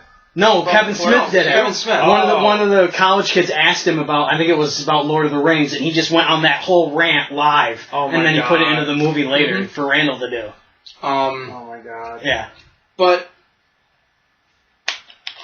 yeah, that emotionally, I'm gonna have to go with Star Wars because logically, neither one of them makes sense. It's your turn, buddy. Come on, Cadius!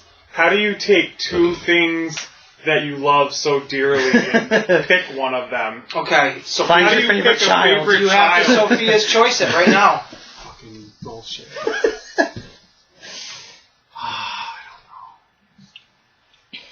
If you're... Because there's so many... Like, the Hobbit movies, I like the first... Like, it's hard. The 3 original Lord of the Rings, like, the Viggo... Like, the Elijah Wood... are my favorite movies, like, of all time. I know that. That's why I wanted to do this. He's got a really badass poster of Middle-earth that I really like. And then Star Wars, it's so hard. If you I don't know. could only live with one of them. Oh, no! Here's a good one. If you could live in only one of those universes... Oh. Which one would it be? This will narrow it down, because if you pick one of those, that lets me know which one you like more. And that's answering it without answering it. Okay, I'll do that, I guess. So if you could live in a galaxy far, far away, or in Middle Earth... Could I be a Jedi, though, if I trained? No, you don't. Oh. No, I'm not saying you can't be anybody you don't want to be. But as of right now... Starting off, this is like a video game. You're at level 1. So you're the guy that's, want to buy some death sticks? Like, you gotta work your way up. If you go to the Lord of the Rings, you're... I'm a hobbit? Yeah. You're, I'm in the No, Shire. you're the one that's in the book that's not in the movies. Bumblebee. Tom Bombadil. Yeah, him. Oh, You're fuck. him. You're him. But you get to evolve the more you stay in that world. You just that's just getting your foot in the I love door. them both. I don't know. Probably Star Wars then. If I could be a Jedi. No, you don't get to be that now. You get to be Dexter. I'd want to be middle. Obi-Wan! Oh! I'll say this. I'll say I love them both, but if I had to pick one, if it was Mark, pick one or I'm going to shoot you, I would probably pick Star Wars. I'd want to live in Middle Earth, though. Oh, yeah. But I would be in Star Wars and I'd go find the closest goddamn world that was like Middle Earth. Yep. And I'd go live on Endor. Oh, like where Luke was in 7? No. That's not like Middle Earth. That's like a rock. You live on a rock with like milking cows or something. I don't live on that rock. So. I'll go live on like Endor. Where if you've heard my rants before of the Wookiees having sex with Ewoks, which turned them into Jawas and they relocated, you know, that's the whole thing. I would live on that planet. Okay. Otini! Otini! You guys, we'll just talk about whatever the fuck we want on this podcast right now. Fuck Kevin Smith. Actually, Yeah, Kevin Smith. Sorry, Kevin. This is all in the Kevin Smith world. and another thing is, all this bullshit. I'm tired of him putting his fucking wife in the movies, too. Oh, God. Well, she really wasn't his wife until later on, until like Clerks 2. And then But after they that, dated. Yeah, but like after that, she was only in like 2 movies, Clerks 2 and. She was in this. the reboot a lot more than I wanted to see her. She got haggard. She was never the attractive one, anyways. She was haggard. Shannon Elizabeth looked haggard. Yeah. Was her husband in the? Who? Her husband is like a guy with a beard. Who? He was the Shannon Elizabeth. He's like a boom guy in one of the. I don't know, fucking clue. Yeah. I did recently see, because I'm thinking of Rosario Dawson, Zombieland 2. I like that. Did you see it? No. It was okay. It had funny moments. It was funnier than I thought. Abigail Breslin is fucking horrible. She's an ugly girl. The young girl? Yeah. I mean, she's got big old tits. Big old titties. And she's kind of got like a nice looking thick body, but her face is dog asshole shit stained brown. Is this Little Miss Sunshine? This is like Little Miss put the fucking cigarette on her face. She ugly girl, man. Ugly. Ugly. Like, you know when you see a dog scooting its ass across the ground? Ugly. Her face is fucking broken, bod. Is that from Letterkenny? No! I hate this fucking place I live in. I do funny voices like that. I work, and some guys always like, is that from Letterkenny? I'm like, It Canadian sounded like fucking jokes were around before that show, guy. You know? He thinks everything is that from Letterkenny? I've never fucking seen it, guy. That was from Letterkenny. No, it wasn't. I've never seen that show. I'm not gonna. No. No! Because then people are like, is that from that? I'm like, no, it's not. I know what you're talking about. Because if I don't know what they're talking about, then I never feel guilty of stealing a joke. Because I can't steal something from somewhere I've never heard it from. True. I'm an original, goddammit. It's still real to me. Whatever. But no, I've never seen Letterkenny. Okay. A lot of people suggest it to me, and I say no. And they say why, and I say A. And then we just keep going back and forth with letters of the alphabet. You get it? Letterkenny. Y. And then I say A. A. That's not from Letterkenny. I don't know. I didn't get it. Zombieland 2 was good, though. I would say check it out. Now, who's Rosario in that? What part does she play? Just another straight Survivor? person. Yeah. I forget what her name is. She runs like an Elvis kind of like hotel or something. Oh, yeah, she does. That's right. We talked about this, actually, you and I. I think the funniest part of that movie, and this is not a spoiler, because it does not affect the movie at all, because if you saw the first one, then you already know, but was definitely the end credit scene with Bill Murray. That was some funny goddamn shit. Like, give me a 2-hour movie of him doing that. Yeah. Yep. Holy no, I cow. want to see it.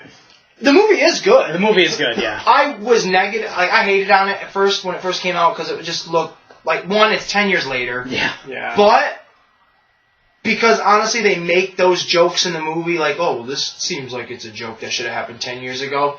Like, it makes fun of itself, I forgive it. Yeah. Because it's not trying to ignore what it really is. It really acknowledges that it's a out-of-date zombie movie. And it is funny. Have you seen the trailer? Yeah. Where they have like the two guys that are just as similar. Yeah. They don't overuse that. I thought they were going to. I thought they were going to too. I thought they were going to be in the whole movie, but they weren't. They're not, because that even drove me nuts. Is Kurt Russell, who's the older guy that is supposed to be like Woody? Oh, Luke Wilson. Oh, Yeah. okay. Yep. And then the kid that plays Jesse Eisenberg, I have no idea who that is. He's funny. He's from Silicon Valley. Jesse Eisenberg, though, just... Can we just stop casting people like him? Oh, you don't want to see Magic Man 3?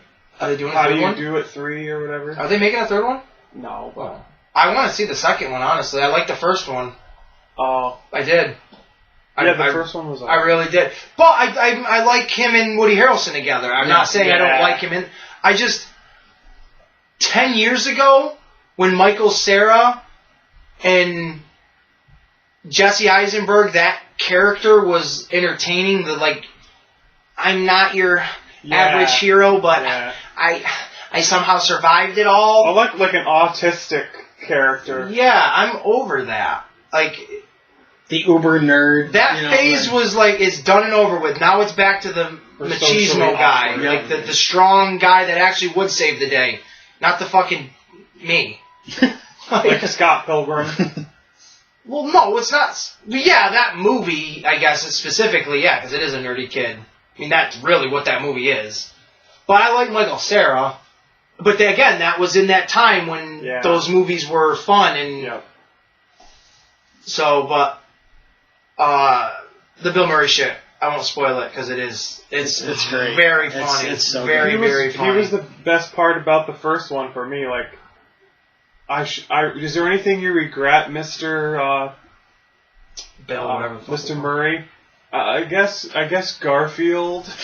Which, when you see the end credit, oh my god, for Zombieland 2, you're like, this is hysterical. Because I'll tell you, it revolves around Garfield. Oh, like it really does. I love it. It's so funny. What other ones? Let's talk movies and stuff. We haven't done random chit chat. What movies have you seen? Anything new? I saw the Pixar movie Onward. Yep. I do want to see that. It was good. What is the story I love of that? the aspect of it. What is the story? They're trolls, pretty much, and their father gives them a magic spell that will bring him back for one day. Okay, I've seen in the trailers it brings just his pants back. So the spell only works halfway, and then they've got to try to figure out the rest. Okay. Can I go even deeper into that? Well, if you think it'll spoil it, then no. Okay. But magic existed, like wizards, and then time went on. They invented like electricity, and they didn't like need to use magic, so it kind of just turned into like present day, and the magical creatures are just like eating. And the Chris Pratt character plays like D&D and stuff like that. So Yep. It's really funny how they did it. I do want to see it. I do. I went back and watched Caddyshack again. Oh, that's a classic. I haven't seen that. I don't think it's as funny as, because that comedy changes so much. But I like it. But I was like, oh, it was $5, and I was like, I'll watch that. But that's what I've been on, is just a cheap DVD kick. I bought so many, I can't even think of it. Like this, obviously, Lost in Space for like $4. What did you think about that Guardians movie? I liked it. I honestly thought it was fun. Like, because he hasn't seen it yet, and like, this was 2 years ago? You mentioned that to me, see it. And you're like, oh yeah, there's this like Russian Avengers, blah blah blah, and I saw it one day, and I'm like, I don't really want to. I mean, I wanted to see it, but I don't want to pay for it if I don't like it. So when I was in Walmart like 2 weeks ago, picked it up for like $4. I said, fuck it, let's give it a go, because I saw it had American audio to it, because it is a Russian movie. It's dubbed all right. I mean, it's a little off. Like I told, it's completely off at times because it's just the words don't match up. But it's such a fun movie, and like I told Mark, it reminds me of like old school Power Rangers. Yeah. Yep. Cool. Don't take it serious, but also give it the credit it does deserve. Because for it being a Russian superhero movie, the CGI is really cool. It is. I think the bear looks really good. Yep. And it's a great concept. I think it's... It is. Yeah. It is a cool concept. The villain is very Power Ranger-y, though. Yeah. Just the look. Yep. But I think it's sick, because I don't know what his real superpowers are. He's like super smart, all sorts of crazy stuff. But he can control like electricity. Yep. I'm a stickler for CGI electricity and shit. I don't know why I am the way I am. I'm very critical in my own mind of like, that looks stupid. And I don't know where it comes from in my own mindset, but when I was watching this, I'm like, that looks really good. Like, that looks really good. Yeah. So, me personally, if I'm super impressed, then I gotta give it credit, because it's like, The I'm visual not... effects were really good. Yeah, I really liked it. Even the one guy, like... Guy that doesn't talk. Not the ninja guy, not the chick, and not the bear, but the other guy, like the main one. The one with the stone. Yeah. The ox, yeah. I thought that shit was cool. Yep. I was like, man, if they can do this, like, I can't wait for Marvel to do, like, the Thing. Yeah. Like, yep. It is really cool. I do wish it was on Blu-ray, because I bet it would look, like, pretty sweet, because the visuals are really gnarly. But I liked it. I did. I think the chicks are sexy. The superhero chick is hot. Yeah. I think the general chick is sexy, because she's got that short blonde hair. I think she's hot. Cute. It is fun. There are a couple Americans in it. Yeah. If I can remember. But remember when I let you borrow that Rendell movie? Yep. I told him, go into it like that. Like, this movie is way more over the top than Rendell. Rendell is like Batman level realistic, where this is literally like Avengers unrealistic. But it's still the same of like, this is the best that company with that budget could do, and it is actually pretty decent. Okay. I want to start doing that more, buying movies I wouldn't normally grab. I do it just all to the check time. them out, I'll you know. buy if I'm buying 2 or 3 movies I like or I know or I'm aware of, I'll try to slip in a random one. It's like, all right, 3 out of the 4 of them are going to be a good catch. Odds are pretty decent. Let's check out this one. Yeah. And I do that with a lot of like random movies. Like I went into FYE and they always have their fucking weird deals in there. But I found like Saving Silverman, which is a classic. I got Gemma, a bunch of Disney movies. I got a Zootopia and Lion King. One of the Resident Evil movies I didn't have, Small Soldiers, which is a great movie. I wish I could find that on Blu-ray. Oh, yeah. I watched that on Netflix like 3 years ago. I haven't watched it in a long time. I never had seen it before. You've never seen it till just like 3 years ago? Yeah. Oh, man, that movie when that came I out missed that one. was so awesome. So badass. Every toy you see in that movie, they 100% made. Wow. I want the Gorgonites. Yeah, dude. I had almost every single one of them. The only Gorgonite I did not have was the one that they turned into a radio. He was the only one I did not have. I had Slam Fist. From arm to arm, he was this wide and like this tall. He had interchangeable hands. I had the eyeball, like creepy little thing, and he had suction cups for hands so you could stick them everywhere. Cool. There was the Twister one that was purple. Like I don't know what his name was, like Maniac or something. Yep. And they were all huge. The figures were huge, thick, hard plastic. And you could pop his midsection up, and you could spin his top half around so it looked like he was spinning like a tornado like you did in the movie. Cool. There was main guy, the Archer. main Gorgonite. Yeah. There was Archer, and he had a crossbow on his forearm. I had all of the Commando Elites. I had a huge fucking Chip Hazard that was like this tall. My best friend, his mom bought him Chip Hazard and Archer. That they were like 2 foot tall toys, and they had buttons on their belts that if you pushed the button, they would talk, and they would both say lines from the movies. Chip Hazard had a machine gun that you could put in his holster, and if you put it in his hand, he had a lever on his back that it would pull his hand up and it would make the sound of a machine gun. So it would bang, bang, bang, bang, bang, bang. Wow. If you put the gun in his hand and you flick the switch on his back, when you pull the switch to make his hand go up, it would make the sound like a punch, like a whoosh, whoosh, whoosh. So Archer was the same exact way. These things were fully functional. You could move them. They could talk. So my buddy got both of them for Christmas and gave me the Chip Hazard one. That's cool. So I had Chip Hazard and he had Archer. Fun. Oh my god, those toys were the fucking coolest. The coolest.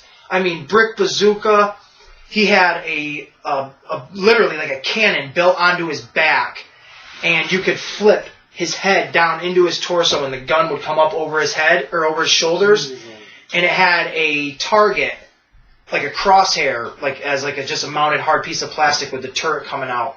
Or not turret, but the cannon. Mm-hmm. And on the plastic was a picture of his face painted to make it look like his head was still there and he was looking through the crosshair. There was Nick Nitro, the guy with the mohawk, who ends up getting his... Yeah, he gets his legs stuck in the sink in the movie when they turn the garbage disposal. He had a bunch of sticks of TNT and like these cool explosive toys with him. There were like 4 or 5 different Chip Hazards they made. Link Static was their intercom guy. He had a bunch of tech shit with him. Like I had all of them, man. I love Small Soldiers. I had the video game, which was the shit. What was it on? PlayStation 1. PS1. And the game took place in their world. Oh. There were like these weird jungles you could go into. These old like temples.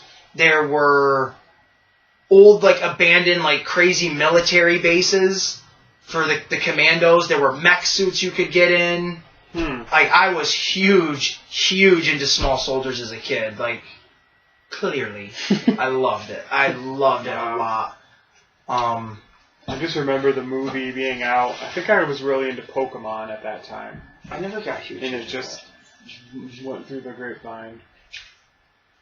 What movies have you seen? Anything new? I have one that's kind of... I picked up 2 movies at Walmart before I left to go on my trip. One was Tarzan, Disney's Tarzan. Yes. And right? I love it, yeah. $10? Yeah. Yeah. And then the other one was Sleeping Beauty. Oh. And I haven't seen that movie ever. And it was pretty good. I liked it. I don't really care. No. It was Maleficent. Like her first debut, Maleficent. Sleeping Beauty? Yeah. Mm-hmm. Oh, I'm thinking... You're thinking Snow White? Nope. Oh. I'm not going to tell you guys what I'm thinking. Oh. I'll tell you what I'm thinking. Thinking Black Beauty with the horse. Oh. That's why I'm looking at you like... I don't care. Yeah, Sleeping Beauty, man. So Maleficent has been in... Or Angelina Jolie has been in 3 movies as Maleficent? Is that what you were saying or no? Like Sleeping Beauty, the animated one? Yeah. Oh, like the OG. From the 50s or 60s. Yeah. That character show is... Yeah. Yeah, I know what you mean now. She, Okay. like, is badass in the cartoon movie. Yeah? Yep. Dude. Basically like how she is in Kingdom Hearts, right? Yeah. She, like, turns into a dragon? And... That happens in the movie. In the live-action one. Oh, really? With Angelina Jolie, yeah. Oh. Have you not seen it? I've seen the first one. She turns into the dragon in the first one. I don't pay attention that much. It's right at the fucking end. Like, it's a goddamn Sleeping Beauty. That movie's about Sleeping I gotta Beauty. rewatch the Angelina Jolie one. It's not that great. It's more visually anything than anything. Yeah. But she's sexy. Like, heroin addict sexy. That's a thing. Don't question it. Torture porn's a thing. Like, you remember... It wasn't you and me that watched that movie. Never mind. That's out of context. No. Have you seen the movie Don't Breathe? I know I let you borrow it. Yep. Oh, no, I haven't heard of That blonde chick. All right, this is going to get weird, but she's sexy as fuck, all beat up and in danger looking, right? Yep. That's a thing. If she looked like that and she was in some kind of porn, I'd watch it. It's a sexy look. Is that the one where the guy is deaf? Yeah. Yeah. They're coming out with a he's sequel. blind. He's blind. They're coming out with a sequel. Really? You don't care. Is it really good? It is. Yeah. It is really good. It is really, really Dave, good. I don't want to toot my own horn, but let's just hypothetically say out of the 10 movies, that's not how I want to say it. Out of 10 movies, I don't think that's that many I've recommended or whatever, but say I've recommended you 10 movies. Out of those 10, how many of those would you recommend? All of them. So I would say check out Don't Breathe. Because it's very good. People have been like, have you seen Don't Breathe? Has anybody ever spoiled it for you? No. Because it's got spoiler shit to it for sure. Yeah, no. It's very good. And the fact they're making a sequel is interesting. Yeah. Interesting. Because who's it following? Yeah. There's a lot of storylines. There's a lot of shit to that. Yeah. And I liked it. Because I was expecting one thing and got a whole different movie. I saw Bad Boys for Life. That was good. Oh, yeah, wow. I forgot about that, to be honest with you. That kind of came and went. Yeah. I just rented Knives Out. I told you about this one. I didn't really tell you about it, but it's a murder mystery. Yeah, I like the trailer for it. I just haven't. Very good. Is it? The only problem I have with it, if it's a murder mystery whodunit, don't tell me whodunit till the last 2 minutes of the movie. Yeah. Oh. Because I don't want lingering questions after I found out who done it. I want a quick, sudden stop. Yeah. Because now my anticipation is left. This movie is really fucking good, but I would say probably at... I don't want to say at what point in the movie, but there's still a good duration of the movie left after you find out who done it, which takes a lot of the mystique away from it. Yeah. In my opinion, because it's very Did you see Knives Out? Not yet. Okay. It's very good though. The acting is great in it. I think Chris Evans is. He made me think of his character from Not Another Teen Movie. Yeah. Oh, cool. Very Daniel Craig. Daniel Craig is great in it. James Bond is really good at it. Yeah. Trying to think who else is in it. What the fuck is that guy's name? Shannon. Michael Shannon? Zod. Oh, yeah, Shannon. He's in it. He's really good in it. Jamie Lee Curtis is in it. Jamie Lee Curtis is fucking phenomenal in it. I love her in almost anything she's in. That's why when I was telling you that there's the rumors that she's going to be in The Mandalorian Season 2. Yeah. That's cool as great. fuck. I think she's a badass. Yeah. Don Johnson's in it. Yeah. Oh, he's so good. He is so fucking good. Nash Bridges? Hell yeah, dude. He is so good. I loved him in Django. Oh, man, I totally forgot about this monster. That's him from the future. That's terrifying. He's like a big insect. What movie did you say? What? What movie did you say with Don Johnson? Django. Oh, yeah, The Django. The Django Unchained. Jonah Hill was in that. The D is silent, hillbilly. The moment, and I know I've said this on the podcast, but the moment Leonardo DiCaprio is going on in his crazy speech at Candyland, and he smashes his hand down on the table and breaks that Scotch glass, and he legit cuts himself. Yeah, and the glass sticks in his hand, and then they just keep filming it. I'm like, that guy's crazy. He's so good. I totally forgot about this big monster at the end of this movie. I don't remember. He takes this robe off, and he's literally like a giant insect. Oh, it's not bad CGI either. It's really not. I mean, you can tell it is, but it's not bad. I know you said it was horrible, but I watched the newest Terminator movie. I watched it too. It was fucking bad. I watched it too, and it was bad. I honestly like some of it. I like the Terminator movies because they are what they are, right? Yeah. But you killed John Connor just to replace it with a female. Yep. Because even Linda Hamilton says, you are John now. Yeah. She even says that. She comes right out and says, you are the new John. It's like, wow, why couldn't we have just continued it to be him? Yep. I didn't like anything to do with Schwarzenegger in it. No. I just didn't need the homebody version of Terminator. It didn't make sense to me. I liked it because it was cool action. Visually, it's a great movie. Oh, yeah. Visually, it's fan-fucking-tastic. Storyline-wise, character-wise, it undoes everything it ever set up to even do in the first place. I think the female Terminator human chick, if I didn't see it before already in a previous Terminator movie, Terminator Salvation, with Sam Worthington being half human, half Terminator, I would have been like, okay, that's different, but the fact you redid that storyline and you did it a female, like, for the sake of it being a female, I don't care. I honestly, though, I did keep thinking this. The chick that played the female Terminator, Mackenzie Davis, I kept thinking, God damn, she would have been a much better Captain Marvel. Yeah. Yeah. Did you ever get that vibe? Yeah. Yep. Again, here's Captain Marvel. The short hair and shit, and just, Yep. She looked like Brie Larson, too. Yep. But she just was badass. I kept thinking throughout the whole movie, I'm like, if they got rid of Brie Larson and they switched her out with this chick, you would notice a difference, but you wouldn't mind it. Yep. That would be a subtle thing. I thought she was kind of badass, but storyline-wise, that movie was a fucking turd. Yep. Yeah. But I just watched 1917. Yeah, that was good. Which was good. World War I movie. I saw the trailer for it. You're with the British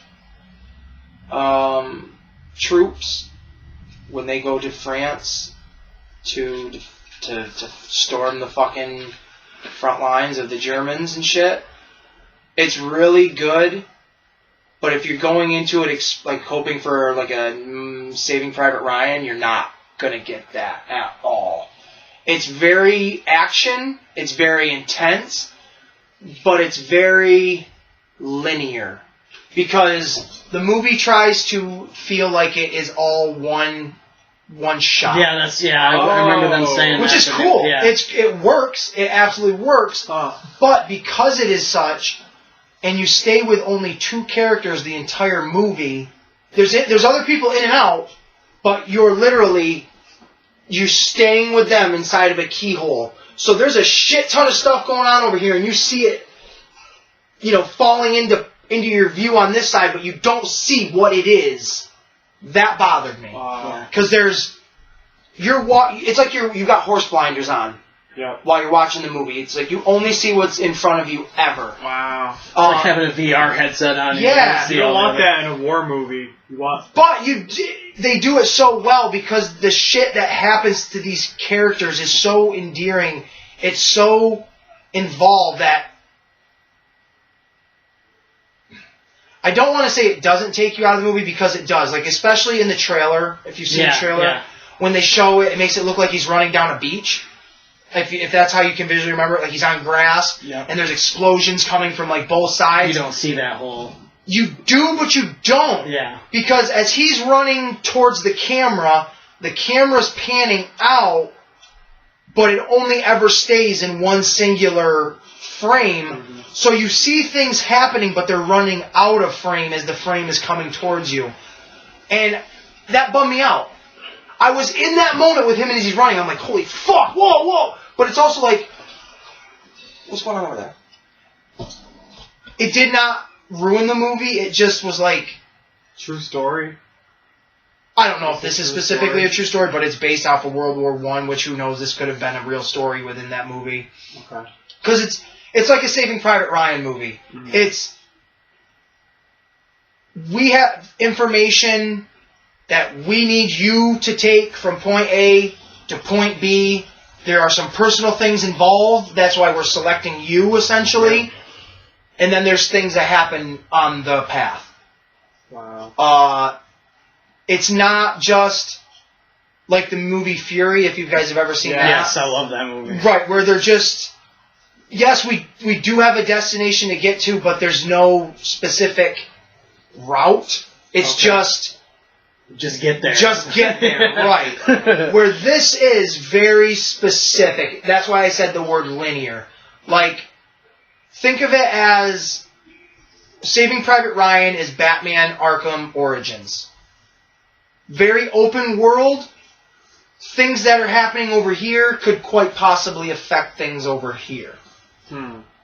This movie, 1917, is like Batman Arkham Asylum. It's very... Yeah, that's linear. Yes. But yet, it's still exciting. But it's big, yeah. It's still exciting. It's so big. There's enough there to keep you interested. Yeah. I think it was a really cool movie. I do recommend it. Yeah. Did anyone see the Clint Eastwood, the movie about the bomber? No, Midway? No, I'm sorry. It's like his name, like... Oh, Richard Jewell. Jewell. No, I have not seen that. I wanted to. To be honest, that didn't interest me, but... I like movies like that. See, this is the bug. I like Clint Eastwood, though. Oh my god. Now that looks worse than the other one. That's totally like rejected Resident Evil villain.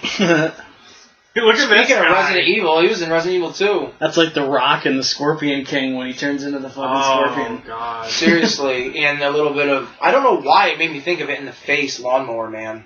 The way the CGI moves. Alright, you guys keep talking. You gonna go potty? Yeah. Philly Dave's gotta go potty, everybody. Potty break. Potty break! Potty! If you're from Boston, it's a potty break! So here on the Comic Wrestling Podcast, I had a couple things I wanted to talk about. First of all... Second of all, I'm sorry for that. Other movies? I don't know. I'm gonna go on... Oh! I'm gonna be on a James Bond kick here shortly. Awesome. At some point, because the new James Bond movie was supposed to come out, I think, this weekend or at some point. Yeah. What is it called? Corona. What is it called? No Time to Die? Yeah. Or, yeah, something like that. Something like that along those lines. I think that means James Bond's going to die in it. I think Daniel Craig is going to die as Bond. It'll be his 5th turn. Or not, yeah. His 5th go, there we go. As Didn't Pierce Brosnan have 5? 4. Oh, wow. Pierce Brosnan only had 4. Damn. So, Daniel Craig, you're out piercing the Brosnan. Because the Daniel Craig ones were Casino Royale, Quantum of Solace, Skyfall, which is my favorite. Yes. And Spectre, which I thought was okay. Yeah. I felt like it could have okay. been better. Especially because Christoph Waltz was in it, yes. and I was expecting more from him. And now there is going to be No Time to Die or what have you. The Pierce Brosnan ones were GoldenEye. GoldenEye. Tomorrow Never Dies. Tomorrow Never Dies. The World Is Not Enough. The World Is Not Enough, and Die Never Another Day. Say Never. Or Die Another Day, you're right. Those 4. What was the very last one he did? Is that the one I have over there? It might be. The one with Halle Berry in it? Yeah. Yeah, I think that's the last one. And you think that's a good one? Yeah. I've never seen it, but I just watched... Have you ever watched the Chris Stuckman on YouTube? Chris Stuckman? No. I feel like you guys could pass as twins. You guys, he reminds me of you so much. And he's been doing a review of some of the James Bond movies, and he just did that one. Did he do Moonraker yet? No, he didn't. God almighty. He's been doing the Pierce Brosnan ones, and he just did the one I think I have over there that you think is the last one that you think is good. Yep. And he's saying it's the worst out of all of them. It's very cheese. Is that the one where the guy takes the sun and tries to melt the world with the sun? Oh, maybe. He's And- got diamond face. Okay, then no. Maybe not then. I don't even know what that is. It's very cheese. I just remember really only ever seeing GoldenEye and the one with Denise Richards Yep. when I was a kid. GoldenEye. And that was it. GoldenEye is so good. GoldenEye, I'm excluding the Roger Moore, David Linby, Oh. Richard Linby, I Robert watched a special on Robert Linby, Maybe. George Lazenby. Lord George Lazenby. Yep. Who was the other one? There's Roger Moore. There's Dalton.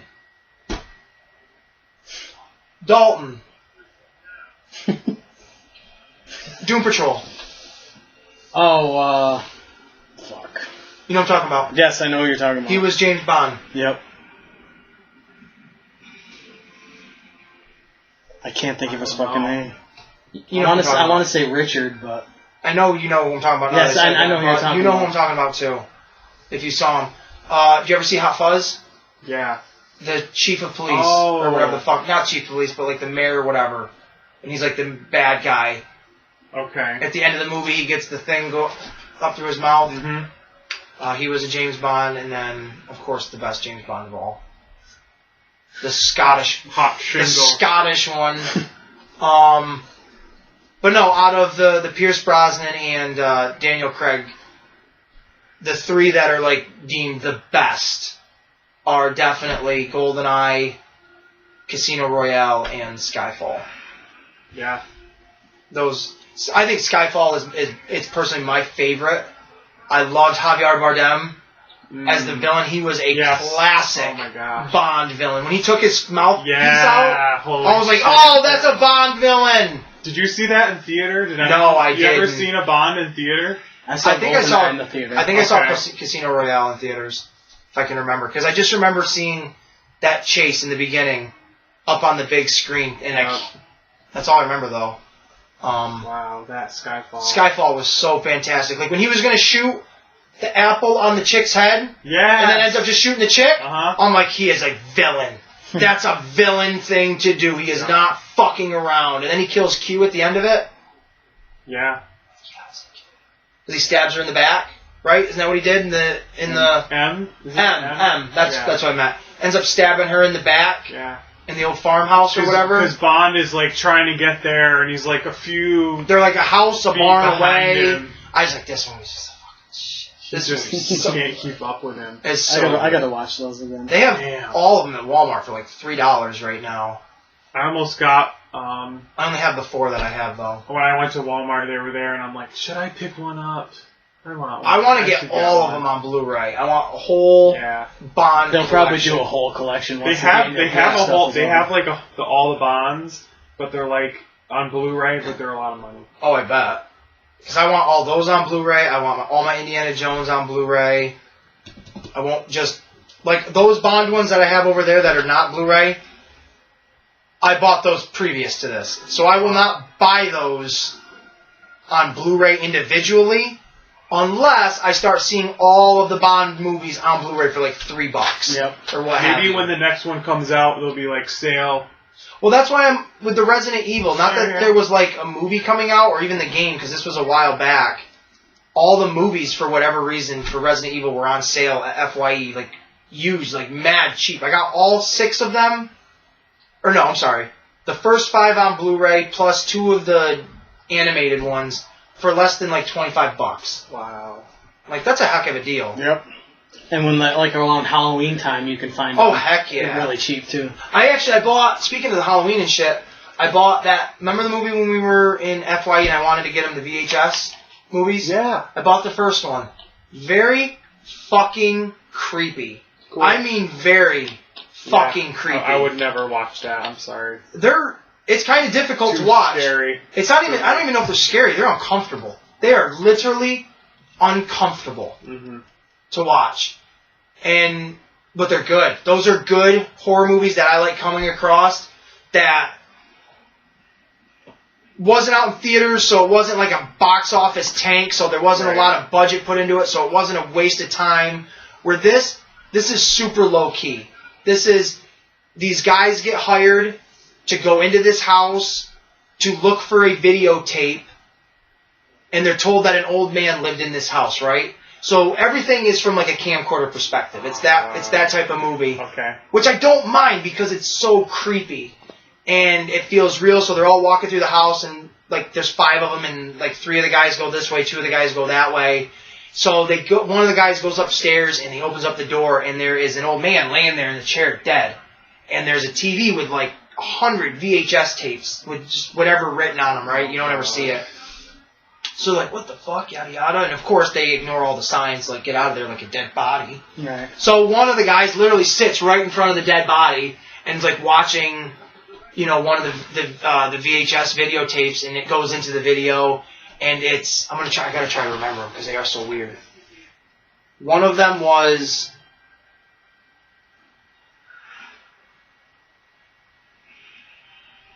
this guy and this girl.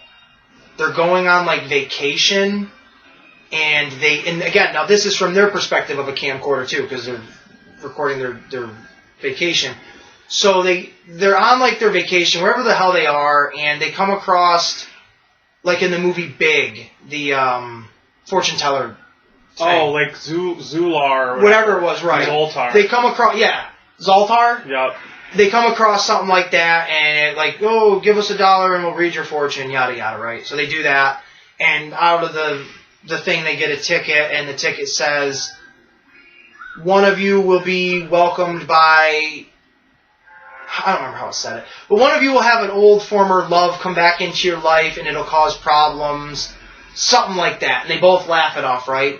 So then they show these people like in their hotel room, and they're checking shit out, and blah blah blah, and then they noticed at some point someone's like kind of walking back and forth out in like the parking lot of the hotel, and they're like, oh, that's just weird, whatever. So then they go to bed, and then the camcorder while they're sleeping comes on, and you see it looking at both of them. So now it feels very much like Sinister. Did you see that? Or no? No. Oh, that was so scary. But it feels like that. Like now someone's watching them. You see like a knife come out, and it's it like lifts up the girl's shirt, and you see like her ass, and it's like the knife starts running down her ass, and then like they go over to the husband because they have two different beds in the hotel room, and the knife like goes up against his neck, and it's just kind of like messing with him. Right. Then they steal all the money out of his wallet. Then the next thing, like it's the next day, the husband and wife are talking, they're lollygagging, and he's like, "Do you take all the money out of my wallet?" And she's like, "No," and he's like, "Well, it wouldn't be the first time he did something like that." And then it's like, that's kind of a weird thing to say. Just weird interaction, yada yada. And then like they notice the person walking out in the parking lot again the next night. They think it's weird and shit happens, like nothing serious, but then they go back to bed, and then you see the camcorder come back on. You see it look at the girl again, and then you see it go right over to the husband. You see a switchblade come out, and then a hand go over the mouth and just start stabbing him in the throat. And I'm like, oh shit! Like, wasn't expecting. No, not at all. Like, starts gutting him to death, right? And then the camcorder like looks down, and it goes into the bathroom, and then it's the wife and the person holding the camcorder was a girl, and then they start making out. And then you realize that's the love from that fortune. Like, at that point, I totally forgot about the fortune being part of this. Like, of saying, like, an old flame is going to come back in your life, it's going to cause issues. And I just like, oh, man, what a fucking bizarre story. But then there's other ones in it where these... I would think they'd be like creepy ghost ones. They are. There's like, that's like a realistic one, and then there's this one where there's these three guys, these like two like jacked up like Dane Cook kind of party, like, yeah, dude, like we're douchebags, that. Frat boys. Yeah, but they're funny. They are funny. They are really, really funny. And then they, for whatever reason, they're hanging out with like this nerdy kid, but they're all friends. And they're like, we're going to get you laid tonight, buddy. And they give him glasses that have like a camera in it. So there's your first person view from there. Yep. Way to slip that in. But they go out to this bar, and they're all like hitting on these chicks and shit. And it's like, the tone of these little videos completely changes from each one. Because now in this one, I'm like, oh, this is cool. I could see myself doing this. This is sweet. And then like, you slowly start to see this chick, like subtly, just in the background of every shot. And she's just staring intensely to where you know, like, oh, yeah, that's weird. And then after a while, the kid where the glasses is drunk and shit in the bar, and this chick is sitting right next to him, and she's just staring at him bug-eyed. She reminds me of Rose McGowan. Yeah. Very bug-eyed like that face, pale, and she starts lipping the words, I like you. And that's all she keeps saying to him is like, I like you. I like you. And he's like, yeah, I like you too. Like, let's go back. to my place. And then eventually those 3 guys and 2 chicks, that chick and another chick, go back to this hotel room, right? So the one frat dude has a couch in the hotel room, and he's just the typical, like, he would have been me, the guy in that group, that didn't care if he brought back a chick with him or not. He's just having a good goddamn time. Mm-hmm. And the other 2 guys have a chick. They're both on their beds. The one, like, the real Dane Cook of the 2 is, like, making out with this chick. She ends up, like, passing out as he's trying to take her pants off and shit. So it's a big joke there that, she fell asleep while you're trying to fuck her. Ha ha ha ha. And then the nerdy kid is, like, trying, like, hooking up with the other weird chick. Dolomite. Dude, so weird. Because after a while, like, I have to go back and see if it even was like that or maybe it was just me. There's certain things about her that start to, like, oh, that's uncomfortable looking. She's, like, has this big black, it's very subtle, and the way the movie is filmed, like the graininess, it's hard to tell if it was there or not there. But, like, this black line going right straight down from, like, the center of her forehead, like, right down to her lips. And it's very faint, but you see it enough to where it's like, if somebody had one of those big veins in their forehead, you can't help but stare at it, right? Yeah. So I'm looking at it, I'm like, this is, like, It's her just face. uncomfortable. This is, like, making me feel awkward for some reason. And her body language is weird. Like, they're making out, but you can tell it's like, she's not normal, man. Like, she's not normal. Something's weird about the bitch. She's not normal. So, next thing you know, the kid goes into the bathroom because he's like, I gotta get my shit together. Like, she wants to fuck. I want to fuck her, blah, blah, blah. He goes back out in the room, and the Dane Cook dude is over on the bed now, like, getting ready to fuck her. Like, he's trying to steal his boy's girl, right? Yeah. The other kid's laughing about it, and next thing you know, the guy and the chick, like, start kind of having sex, and the chick starts, like, shrieking this horrible sound and, like, just fucking guts him right there. Like, she just claws come out of nowhere. She, like, rips his fucking guts apart, throws him over the side of the bed. She slunks over. You just see her ripping his body apart. The fucking other dude... That's what it was. The other frat dude started getting naked. He was going to join in. And she was like, no, or whatever, and, like, goes nuts and starts killing the one guy. They run into the bathroom, the nerdy kid and the other guy run in the bathroom, like, what the fuck? So they go out there, try to get the other chick that's passed out on the bed, off the bed, like, get him in there with her. Yeah. The fucking monster ends up grabbing her and fucking killing her, or however it happens. Then they both run out, trying to, like, gonna fight this thing. The other fucking frat kid gets basically gutted and murdered right there.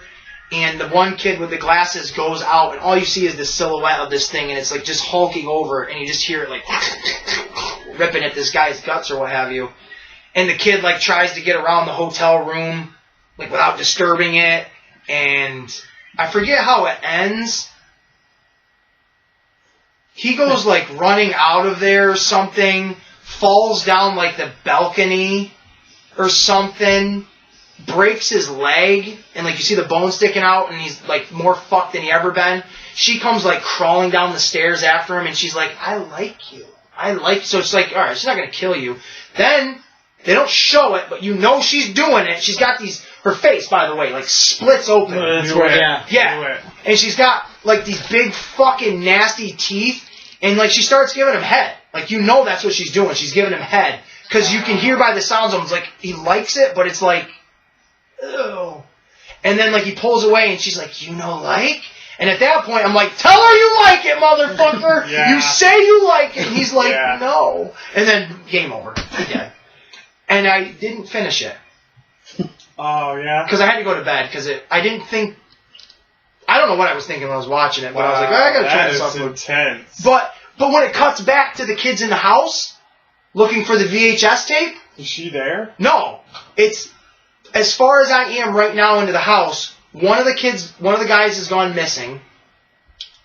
Like, the first guy sits down in front of the old man and is watching a movie. The first movie ends and then it goes back to that room. That guy is gone, but the old man is still sitting there. Another guy goes in, he's like, hey, Timmy, are you in here? Oh, no? Well, there's a VHS. Let me watch something. Oh, my God. Like, they're so easily distracted, right? ADD to the max. So he sits down, watches the next clip. When that's over, and this is as far as I am into it, the dead body is now gone. Whoa. So it comes back, and you're looking from the TV's perspective at the kid that watched the TV, where the chair and the old man would have been behind him, and now the old man is gone, but the chair is still there. That's as far as I've made it into the movie.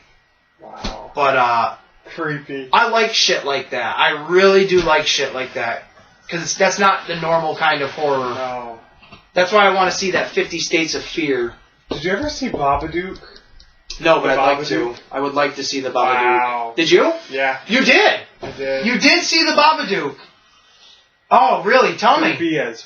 Good? Yeah, good. Oh, yeah. It's Australian, It's yeah? about a storybook, a kid's storybook, Yup. and the mom reads it to the kid, and The it, like, Babadook. he like comes out This terrifying black and white, creepy... like drawing. Yeah. I want to see it. I want to see and that. he gets into the. He like goes into the. Don't spoil it. Oh. I want to see it. Don't spoil it. Hey, I haven't seen Infinity War. How does that start? Oh, man. Thanos snaps and they all die at the end. Oh, that's a good way to tell me how the movie started. Oh man. I want to see the it out. Babadook. I do. There's a new one out called The Train to Bonsoon. There was a first one, and now there's a sequel. I don't know necessarily what the first one is, but it's a Japanese zombie horror movie. And now there's a second one, and it's called The Train to Bonsoon Presents something, whatever the subtext title would be to it. But I saw the trailer for it. I'm like, man, if they had like American audio to it, I would totally get down with that movie because it's just epic. Train to Babadook. No, not Bondu, like Bonsoon, something weird like that. Okay. Something weird. Train to Busan. Yeah, Train to Busan. Yeah, I've seen that on the shows. Yeah. It looks cool. Like I like those different. If they can make a movie from another country look not quality wise, like it doesn't have to have great quality, but if you can make me interested in it enough to where I can forgive some of those non-Hollywood essential things to a movie, then I'll watch it. Yeah. Wow. Yeah. You've gone off the fucking rails on this one. Well, you know, the comic shop. It was all about Kevin Smith, and I mean, for what we all know about Kevin Smith, we really touched upon. And unless you want to do a breakdown of all of his movies and go into detail on which them, I don't want. Yeah, to do. exactly. I don't want to do. Oh, this movie came out in this year. Yeah. Yep. I mean, for the most part, like I said, we talked about the ones we know, what we've experienced with Kevin Smith. Like, what are your guys' thoughts on Kevin Smith as a whole? I think he relies too much on dialogue in a lot of his movies. I mean, I get that that's a lot of his, but it just, I don't know. It just seems like. Would you rather see him directing or in the movie or directing movies? I don't know. Judging on stuff like Cop Out, I'd rather see him just directing and not being in the movie. I would like to take a step back and stop. I know this isn't going to go over well, but I'd like to stop holding Kevin Smith on such a high pedestal of his opinion matters to everything. Yeah. Mm. Like, I literally, in the comment section to every nerdy thing I watch, there's someone saying, yeah, but what does Kevin Smith think? Yeah. And I get it's a joke at this point, because it is. It's got to be. It is. But when he came out and he basically praised Suicide Squad, his opinion meant diddly squat. Not saying that it doesn't have value. It just there's a stink pickle associated now with an opinion of such. Yeah. Because Suicide Squad was not a good movie. Storyline-wise, character-wise, any of it was not a good movie. Will you guys see the new one? Yeah. Yeah, I'll see it. Yeah. I'll probably go to theaters to actually see this one. Yeah. Only because it's James Gunn. I like my James Gunn. Michael Rooker's gonna be in it. I guarantee it. Captain Boomerang's coming back, the original Jai Courtney, which I think he's my favorite part of the first one. Yeah, he's the only part I really liked about that whole movie. I loved him. I'll probably. I think Rick Flagg's character's coming back. I don't care about Idris Elba because it's just he's not going to be any character other than a black badass that he was like in Hobbs and Shaw. Yeah. I don't give a fuck about Harley Quinn. I'm gonna see the Birds of Prey movie when it comes out on DVD. I'll buy it because I buy all of the shit movies. And I need something new to whack off to. Come on, let's not sugarcoat it. We're guys. Especially that Rosie Perez, man. I know you like her. Fuck her. He hates her. I hate her. He does. Hate her voice. What you mean, honey? So I can't take it. I heard she is actually pretty pleasant in the movie. Yeah? Like her character is, well, not if you don't like her. She's the typical Rosie Perez character, so it's right up my alley. I'm gonna annoy you the whole time, and I'm gonna be fucking attitude. Every time I think of her, I think of White Men Can't Jump. Did you see my tits in that? On Jeopardy. Oh, I was thinking like when she's on top of Woody Harrelson, her tits are hanging in his face. I blocked that out. You only remember the bad. I remember the good. I will see that movie, but I'm not going into I'm not going into Suicide Squad because Birds of Prey was so successful and so good and awesome. I'm not going into it because the first one was so great. I like comic book movies. I have faith in James Gunn. Mm-hmm. If you're going by track record, yeah. Yeah. I've liked almost every James Gunn movie I've ever watched. I really, really will hold high that Belko Experiment movie. I think that was so fucking good. You ever see that one? No, you told me about it. Oh my god, that was really good. That was really good. What other DC? No, there's not really. I don't know what else there is in Suicide Squad 2 that I'm interested in. I don't know what the storyline is. I don't know who the villain is. Hopefully it'll be a better villain than the first Hopefully. one. I know King Shark is in the movie, so that'll be interesting. Mm-hmm. I doubt they'll do the Street Shark version that the DC shows do, but they'll probably do some stupid Killer Croc. I was born in the sewers. I'm gonna scuttle. I hated that. Oh yeah, I'm gonna scuttle. That was the one character I was looking forward to the single most in Suicide Squad 1 was Killer Croc. Because it was besides Harley Quinn, it was the essential Batman character villain in that movie, and they just shit all over it. Yeah, they did. Can I get the BET network? Yeah. The fuck are you? You're a black alligator? The fuck is this stupid shit? I hated it. Yeah. We'll see. What were we talking about before Suicide Squad? Kevin Smith. Oh yeah. You were talking about his opinion. Oh, his opinion on it.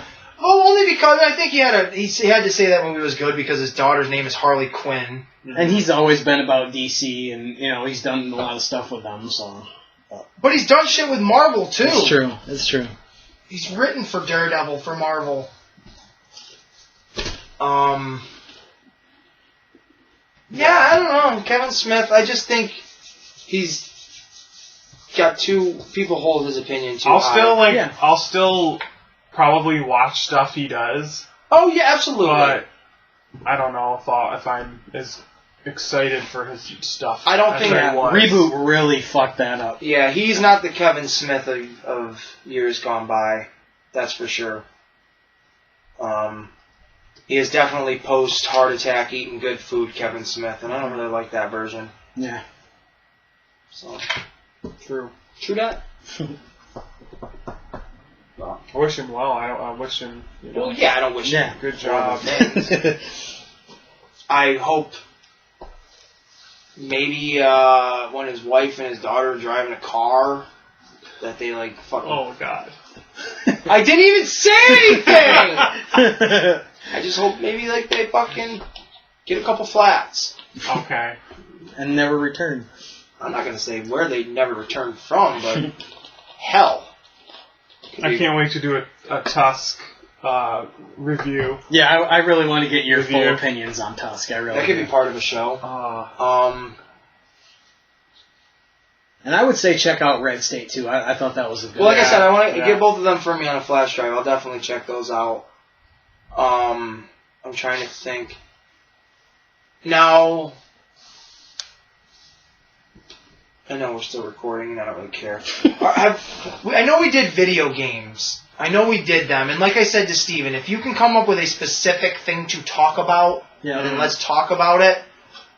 Opposed to just video games in general. Like, now I know I talked about Resident Evil before. Did I talk? Like, have I?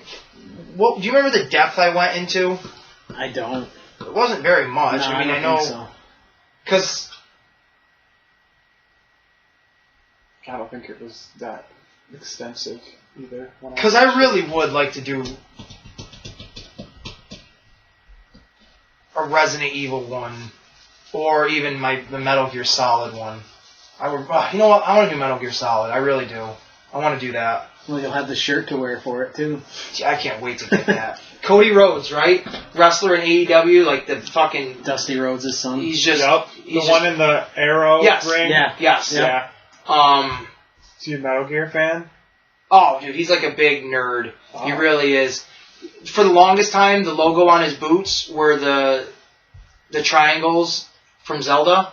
Oh, no shit. You know what I'm talking about? Yeah, the Hyrule... yeah, he had Trinity. those on his boots The Triforce. For the longest time. Yeah. He would come out with like a robe or a hood from Assassin's Creed. Wow.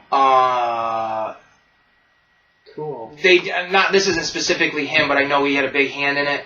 They did, for one of their AEW episodes, it was like an all Rick and Morty themed like arena. Not the whole thing, but the turnbuckles had like Rick and Morty on them. Cool. But and Rick and Morty introduced a couple of the wrestlers, too, which was pretty cool. Yeah. They had a couple of the wrestlers, Team Friendship, dress up like Rick and Morty and wrestle. The crowd, they all had plastic like Rick and Morty masks. Cool. But I would say he's a Metal Gear Solid fan because you know the logo for Foxhound that looks like the patch and it has the fox's head in it and it's holding the knife? Yep. It's that. He has that logo. With his dog, Pharaoh. With his dog's face in it. Wow. And instead of it saying, like, Foxhound, it has, like, Nightmare Family or whatever his probably says in it. But it's that exact logo, and I was like, oh, my God, I have to have that shirt. That's sick. I love that fucking shirt. Honestly, Dean Ambrose, when he came out the night with the eye patch and just, like, the cargo pants, it kind of made me think of Solid Snake. Yeah. Yep. Really did. He came out nothing, all beat up, eye patch, because he just got his eye stabbed out in like these like black and gray cargo pants. And for some reason I was like, he kind of looks like Solid Snake. Dude. And it's very cool. But yes, I would, the next comic shop will be Metal Gear Solid. Okay. Obviously you're welcome. You've played a majority of the games. You know them pretty well. I know you're familiar with some of it. Yeah. I used to play the Metal Gear Solid on PS1, the double. That's the disc best. Yeah. I'm gonna look for that online and see if you can buy that for me. The original. The original with like the 3 or 4 discs. So with the white case. Wow. I have my PlayStation 2 version. Original work in that. Yeah. Yeah. Yeah. Because I got a sweet PS2 for my birthday. But I got Metal Gear Solid 2 for PlayStation 2 over there. Right. I don't have Metal Gear Solid 3 anymore. You don't have 3? Not for my PlayStation 2. 3. Well, I have it for my 360. But there was something else Metal Gear Solid I was just going to say. Cool. I don't remember. I'll have to research. But I am probably too familiar with that franchise. Like, I don't need to do any research to double check my data in my head at all. This shit, that's embedded ever in my head.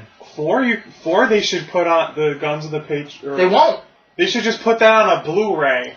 Oh, right? That would be sick. As a movie? Yeah. Fuck yeah. But that's all it was a you probably 10-hour movie. Yeah, with like maybe 10 minutes of gameplay. Yeah. It was sweet, though. It was sweet. I thought you were going to say I would re-release it, because they fucking should, but they won't. No. Same with Metal Gear Solid 1. I don't understand. How is the engine for that game too hard to switch over? It's not. You know how fucking awesome that game would be, modern? Mm-hmm. Holy Christmas. Imagine fighting Psycho Mantis right now, updated. Dude. The shit you would have to do. Because you don't have ports for your Xbox or PlayStation controllers no more. Mm-hmm. Oh, I loved it. I fucking loved it. You'd have to get like a cord, like a USB cord. Something. And attach it. I mean, I'll get into it, but I remember my GameCube, when I played Twin Snakes on my GameCube for the first time, he reads your memory card. Yep. When I heard Psycho Mantis go, "Oh, the last game you played was Super Mario Sunshine," I'm like, they programmed that into the game for him to say that. Mm-hmm. That is intense. Like, that's so cool. He was so hard to be on. I love it. I think this was yesterday. I was looking up action figures for Metal Gear Solid. There's 4 on the GameCube. There's 4 spots. Same with the PlayStation. There were 4 ports. Was there on PlayStation? On PlayStation 1, yeah. Yep. Oh, wow. You had 2 on each side. I don't remember underneath the power and the reset. And I kept trying to... Nope, okay, he's killing my ass. I'll try the next port. He's killing my ass. Like, he took me forever to beat. I can't wait to talk about Metal Gear Solid. I remember being so fucking frustrated from that game. I loved it. The hardest part for me... We're getting into it now. But the hardest part for me in that game that I can think of at this moment was fighting Sniper Wolf in the snow battle. Mm-hmm. Not down the corridor where you're saving Meryl, but when you're out in the snowfield. Yep. I thought that was really hard. I did. Because I kept losing her in the snow. But great. That is definitely going to be the next one. Is I like it. Metal Gear Solid. I'm going to try to be in character. Oh boy. Or I'm going to dress up for a Metal Gear Solid thing. Cool. On that, I mean, do we have anything... When is our next wrestling ring that we want to do, and what is the episodes? We were going to watch some of the WrestleMania matches, certain ones, you know. Yep. We can do that. When did you want to do that? We can do it Tuesday or Wednesday if you're down. Okay. I could definitely do that. Just pick certain ones and fast forward through the other ones. I definitely want to see the Undertaker one. Yeah. The Braun Strowman one, because it's not going to be that long. I don't know what other ones have happened. I kind of want to see the tag ladder match with Miz and Morrison and New Day. It's not a tag. Usos. Well, it's a 3-way. They don't even. But they're tag teams, so. But they're not. Were they? I don't think they were tagging anybody. I think it was just a triple threat. Oh, was it? Wow. Yeah. Maybe because you couldn't have so many. Which doesn't make sense, right? Because tonight they're having tag team title matches. Yeah. Because I thought that because it was just John Morrison. Well, that's just fucking stupid. Kofi, maybe. Kofi and one of the Usos. And Jey Uso. Yeah. It was those 3. That's just fucking. Stupid. Yeah, because it was a triple threat ladder match for the tag team titles. You might as well just kept it off at 4 times fast. I can't even say it one time. It's slow. But yeah, it's just... Yeah, maybe not that one then. I'm trying to think what other ones they're having like 8 matches tonight. Yeah, I know. I know there was Cesaro. I do kind of want to see Sami Zayn against Daniel Bryan for the Intercontinental title, though. Yeah, I'm sure that was pretty decent. Who the fuck was Cesaro? Oh, Drew Gulak. Oh, yeah. And I think that was it for what happened. I don't care about Charlotte and Rhea Ripley. I don't either. I don't care about Becky. I only cared about Becky and Shayna because I wanted Becky to win. But knowing she won, I really don't care if I watch it or not. Yeah. I'd like to see the Edge and Orton one. Yeah. I would like to see the Funhouse. Yeah. See match. what they do with it. Yeah. But doing that, it's like you're doing. I don't know. It bothers me that they're going to do the Undertaker Grave Boneyard match and then like a Firefly Funhouse. I think only because I know they're going to be so different. I think it's only because there's no crowd, so they were rearranging. You can get right away with it anyways. Yeah. Exactly. But how is it going to work with no crowd? But who's gonna hype them up? They've been doing it for like the last few Are they weeks. gonna do like stand on the ropes and do this? Yeah, they do. They perform it just like it's real. See, I think AEW did it right because they had the hard camera right at the entrance ramp. They didn't show any, And their product is just better. And they had some of the wrestlers around ringside, so there was people to play off of. Wow. Yeah. Yep. When like Vance Archer, when he was beating up, I keep calling him Vance. Lance Archer kept beating up Marco Stunt. He was beating the shit up out of him outside the ring, and like Team Friendship is right there, like, don't do it, man, don't do it.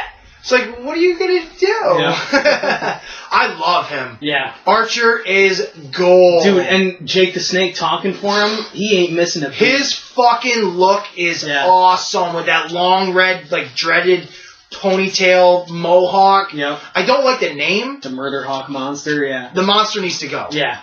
I know he's a monster. I think that's a TNT thing. They didn't want to just call it straight up Murder Hawk. I think the Murder Hawk just sounds bad. Well, that flies in Japan. You can say it. You can call yourself anything in Japan. He is so cool, man. Yep. I dig it really hard. is.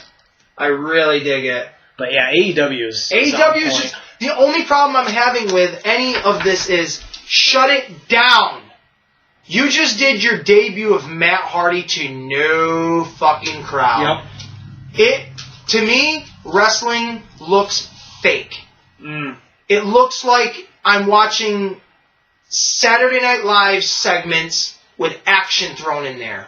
And like the whole Vanguard 1 coming down, you needed the crowd to look for that, in that direction for it to You come need out the crowd for so much of this shit. Yep. It just feels like they're going out there and they're...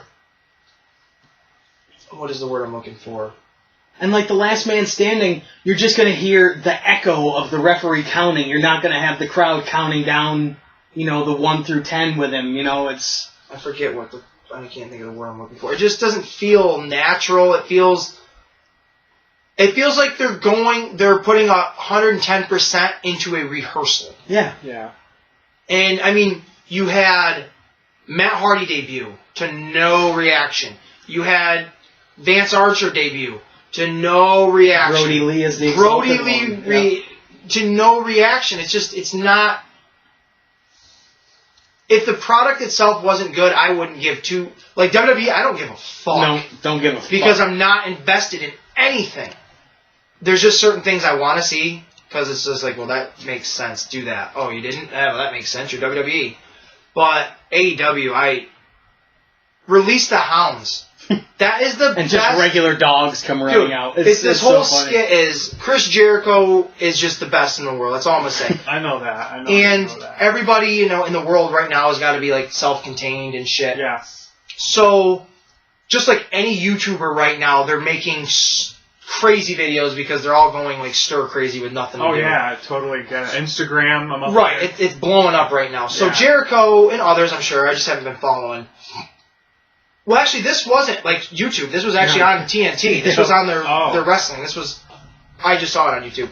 So this was last Wednesday, a vignette or whatever video package of Chris Jericho sitting in the hot tub, looking all badass, drinking his bubbly, and he's talking shit about everybody, and it's brilliant. It's great shit, the promo he does. So he's talking shit, sitting in his hot tub, and he's talking about how the world is basically fucked up with the coronavirus, and how it'll all go back to normal, and he'll allow fans back into the arenas. Yeah, he's playing it like he's... Like he told the fans, you can't come to the arena until I tell you. Yeah. That's clever! That's great. He's so smart. So Vanguard 1, Matt Hardy, you know who he is. He's got a very eccentric personality now, character. I don't really know how else to go into it, other than he is very out there, which it's good shit. It's very entertaining. He does so many random things. Like, he could take this soda bottle and make it a personality. Huh. Right? I mean, he could... This is Basiliscus of the year 3650. Yep. That's how he talks? Yeah. I am Damascus. I'm a Damascus. My vessel is 3,000 years old. Like, he's very... I don't know the word, but... And, like, even when he does interviews in this character, he stays in character the whole fucking time. It's great. It's so cool. It's very, very And he cool. owns the character because he came up with it himself and he copyrighted it. The Vanguard 1 is a drone. I don't know who controls it, but it's his personality.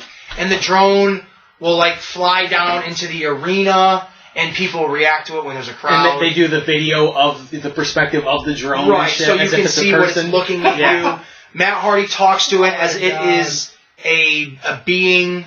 And so, anyways, Chris Jericho's doing his little video on his own property in this hot tub, which I thought one of the funniest things of it was when Vanguard 1 comes flying into like his yard, and you see it from its perspective, and you can see Jericho sitting in his hot tub, obviously talking into a camera. And then Jericho notices Vanguard 1. He gets up out of the hot tub, starts trash talking. But I thought it was hysterical that he was in pants. Yeah, his leather pants. No. Yep. He's in because I was wondering when he got out of if he was going to get out of the hot tub, what's he wearing? Is he in trunks? No, he's just wearing. And then he's trying to get the drone to be part of his group. So he hangs their T-shirt he takes on the drone. Like a baby child-sized T-shirt and like hangs it on this like with little a coat hook hanger. on the Vanguard 1. He's like, look, now you're part of the inner circle. Blah blah blah. And he's like, let's bump elbows on it. And like Vanguard 1, like quickly to make it seem like it has a personality, like boom, like flies away like it's giving him the cold shoulder. So Jericho's like, now you're seeing it from Vanguard 1's perspective, and he's chasing the drone down his like backyard.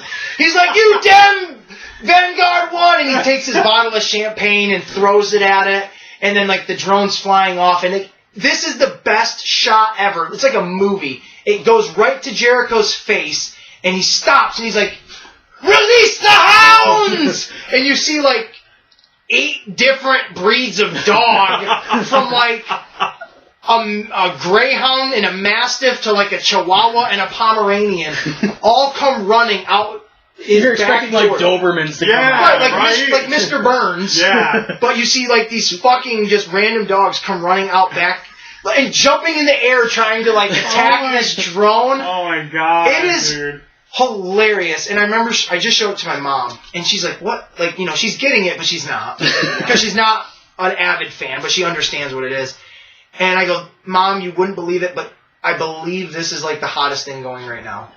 Wow. I go, I wouldn't put money on this is getting the highest ratings. I go, but this, Jericho and this bullshit is the most popular over thing in wrestling to date, period. Like, everything he touches turns to gold. It's so fucking good. Like, even when he came out to no crowd and Sammy Guevara, who it's mutual, we don't like the guy. Yep. But he's singing the song to Jericho and he's butchering it. It's like, that's how you do it. That's how you keep it interesting, because the crowd would be singing it if he came out. And you know that was Jericho's idea. Totally Jericho's idea. It's so good. It's so fucking good. AEW is the best thing in the world right now. And to just have seen that promo with Goldust as 7 on WCW, and he goes, I guarantee you, everybody in the back with your fat faces in the monitors, I'm going to make, while I'm here and the rest of your life's living hell, WCW, I'm going to make this hell, and TNT, I'm going to make this hell for you, guarantee it. And I just was like, 20 years later, he's back on TNT looking the best he has ever looked, ever. Wow. Like, his quality I love of matches AEW. and everything is, And Hager's going for the title. I don't think he's not going to win it. But still, like, fuck yeah, man. I love Hager. I love that him and John Moxley have personal... Yep. I love it. I cannot wait to get a flash drive full of it again, just so I can... I do want to get the new Inner Circle shirt that looks like the Guns N' Roses. The Guns N' Roses. Yeah. The only problem, not with that shirt, but I have with, like, you call yourself the Inner Circle, so then what is the nickname of the Painmaker Posse? Yeah. It's not like you're the NWO and then there's the Wolfpack NWO where there's, like, some of the same guys but a different regime. You're still all the same 5 guys. Yeah. Like, maybe if Guevara and Hager were a tag team, they could be the Painmaker Posse. That makes sense. Because then you've got, I know they don't call them LAX, but you've got, they call them Proud and Powerful. Yep. You've got those two. I could see it happening. I would much rather have that be a tag team than fucking QT Marshall and Goldust. Like, what the fuck is that, man? Like, I don't know. Unless they actually make those guys tag team champions, QT Marshall does nothing. I mean, I love AEW though. I really do. And just like my Facebook post said it, I sold in. He hated the Young Bucks. There was a group. Hated them. There was these two kids I absolutely fucking hated for like what, the last 10 plus years. I've hated them. No, I like them. I like them a lot. Change. It's the company. Yeah. It's the product that's doing it. It's changing them because it's not doing what I thought it was going to do. It's not shoving them down my throat like they've been doing. You thought they were going to be the first tag champs? Not even that. I just thought it's going to be the Young Bucks and the Kenny Omega show. Yep, and it hasn't been. I love it. I absolutely love it. And I cannot wait to get my Cody Rhodes shirt. I'm very much excited for that. That's sweet. Because I will be wearing that during the Metal Gear Solid episode. But yeah, I mean, if that's it, if we feel like we're done with today's episode. Yeah, we're only 2 hours and 47 minutes in. Are we almost 3 hours? Yeah. Hey, fuck it. I'm sure there's some spots you can edit out where, or whatever, but even if so, I don't give a shit. Thank you for everything for Hey, my birthday. I absolutely. really appreciate Happy it. birthday. Thank Marcadius For coming, for coming over. Thank you guys. We've been waiting to do this episode because I know you had seen the Jay and Silent Bob reboot. Actually, you know what? Let's talk about the reboot one more time real quick. Okay, we didn't really... We're not going to review it because we did talk about like really what it was, the bad cameos and the shitty story. I guess we're not going to talk about it, but we'll give it a score. Because we all think it's personally probably the worst Kevin Smith movie. Yeah. But that doesn't really say much. What would you give it 1 out of 10, 1 clearly being the lowest? I am personally going to give it a 1. Yeah, I'd have to give it a 1. I'm gonna give it a 1.5. Okay. You give it a 3.5. Or altogether gets a 3.5. So there was a lot wrong with it. It's a piece of shit. I'm sorry, it is. Yeah. To me, it's a piece of shit. and the sad I never thing found is, myself laughing. Ever. I found myself laughing at the things that I knew I would. Yes. Yeah. The familiar. Like Dietrich Bader coming in. Like, I knew I would Jason laugh. Lee. Yeah. Yep. Being Brody. Yep. I knew I would giggle at the Ben Affleck shit because that's meta jokes. Yep. Yep. Matt Damon was cool. Yeah. To come back as Loki. Loki. Yep. Yep. That was very cool to see that. But what right here, there's like the movie employee. Yep. Now, the chick was clearly the female version of Elias. Yeah. Why didn't you just get Elias to come back? That guy was fucking hysterical. Even if he just popped in and was like, "Pillow pants," or whatever the fuck its name was. Yeah. Was she the one that was from that band, Garfunkel and Oates girl? I don't remember. Yeah. Speaking of Dietrich Bader, did you watch The Red Sun? I did not see that yet. No, I have not watched He it. does the voice of Lex Luthor in that. Does he really? Yep. That's funny. I thought I liked it. I thought it was good. Well, this kind of speaking of Superman and Lex Luthor, again off the rails. For whatever reason, I have been stumbling upon vintage, as they're called, Saturday Night Live skits on YouTube that I'm like, how have I not seen this? I have 2 best of Saturday Night Live Will Ferrell DVD sets, and 2 of the skits I saw were like, how are these not on the best of DVD? One of them was it was him and Vince Vaughn working in a corporate company, and they were trying out new cat products. Oh yeah, I've seen that one. Yeah. That's fucking hysterical. Because there's one joke in it where Vince Vaughn, before they get into the skit, Vince Vaughn is talking about, yeah, I went out this weekend and I hooked up with a couple of chicks. And Will Ferrell says this to him after he's like, yeah, I went out and hooked up with a couple of chicks. Well, that's pretty good for a homo.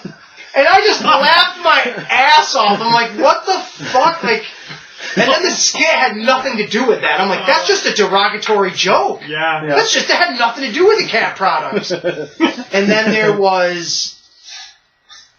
Oh, man, I don't even remember what the other one was, but I was laughing so hard. But one of them that I saw was Superman's funeral. Have you ever seen Superman? I think I've seen that one. Where it's all like the DC heroes. Rob Schneider is Jimmy Olsen. Okay. And he's standing by the door and he's like letting, people in. And the first guest he lets in is... I can't even remember. But I know there was Aquaman. Flash? Well, there was Aquaman and David Spade played Aquaman. Okay. And just stupid silly shit. But Jimmy Olsen's like, oh, hey, how you doing? I'm Jimmy Olsen. I'm Superman's best friend, blah, blah, blah. And Aquaman comes in. He's like, oh, Aquaman, it's good to see you. And David Spade's like, yeah. He's got the long blonde hair in the corny suit. And he's like, yeah, I brought a shrimp ring. Like, oh my God. It's just stupid little shit that it's like, yes, you don't have to try hard. It's funny. So he comes in, and then the next two that come in are the Flash and Green Lantern. And it's, what's his name? Adam Sandler is the Flash. And he's like, yeah, I know I'm nobody. All I can do is just run really fast. And he goes, it's just the worst thing. I just found out that not only can Superman fly fast and he can shoot lasers, he can run faster than me. So what the hell's the use of me? And he's just down on himself. And then Rob Schneider's like, oh, Green Lantern, this has just got me all messed up, I'm sorry. And it's Tim Meadows playing Green Lantern. I don't remember what he says. I don't think he really says anything. Typical Tim Meadows getting pushed to the side. Yeah. But he comes in and then, I don't know her name. But she comes in as what's her name? Lois Lane. And she goes up to Jimmy Olsen and she's like, Jimmy, have you seen Clark yet? Has he made it? I don't want him to miss Superman's funeral. And Jimmy's like, no, I don't think he's gonna make it. and then what's his name? Clark, yeah. Lex Luthor shows up. Lex Luthor's standing there talking to some of the superheroes, and it's older SNL cast members. So this is like early to mid '90s. So this, I forget his name, but he was always a news correspondent. Like before they had Miller. Oh, you mean like Kevin Nealon? Yeah, before they had Kevin Nealon, before they had Dennis Miller, this was the guy that was like their news anchor guy. And he's very funny, so he's playing Lex Luthor, and he goes, they're like, Lex, what are you doing here? And he's like, oh, I'm just here to send my condolences. It's so sad. I'm just so sad. And they're like, no, you're not. Like, what are you talking about? He's like, you're right. This is the greatest day of my life. He's like, I'm going to have the best year I've ever had. He's like, I can't wait. And, then he walks away, and then this was hysterical. Sinbad. Like, the guy Sinbad shows up as Black Lightning. But he is straight up, like, disco version Black Lightning. He's got a big afro. He's in, like, a jumpsuit.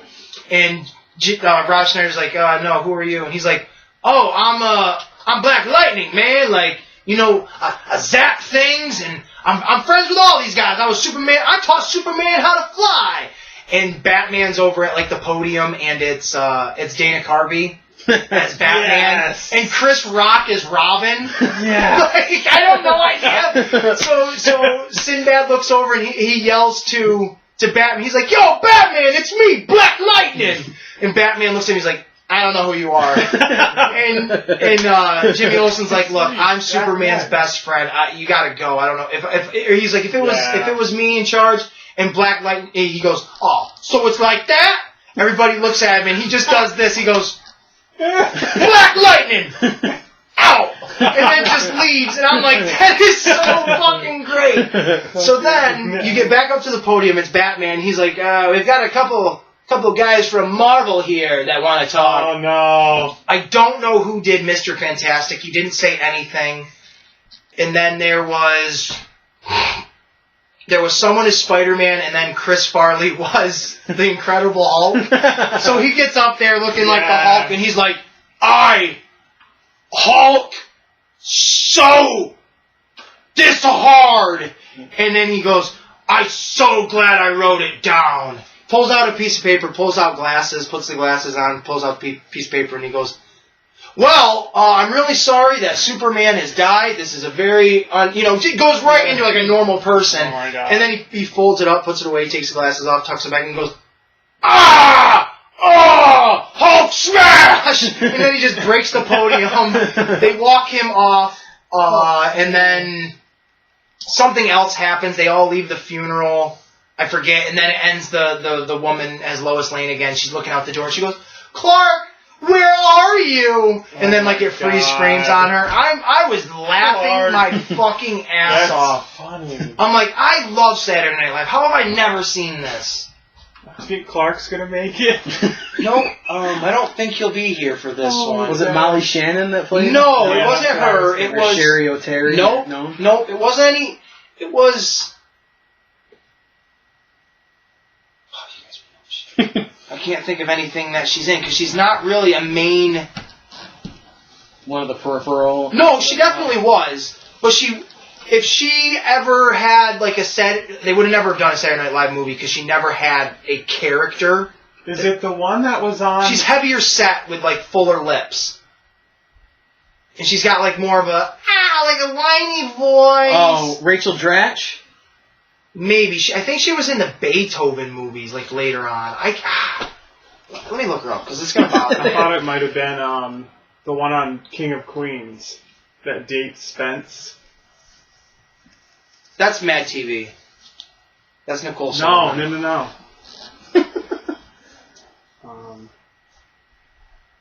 The black-haired girl. Yeah, she's kind of like mouse looking. She wasn't on SNL. Yes, she was. She was on Mad TV. Really? Yeah. The girl with black hair. Not. She worked with Carrie. No. Oh, I don't know what I'm talking about. I don't know what the name of the chick I'm thinking of, but I'm gonna look her up right now. Lois Lane SNL. That's exactly what I'm thinking of. She was in that Super Bowl commercial with John Krasinski, Chris Evans. They're from Boston. I have no idea. No. Party car. Well, we're just at about 3 hours, so. It is what it is. Okay.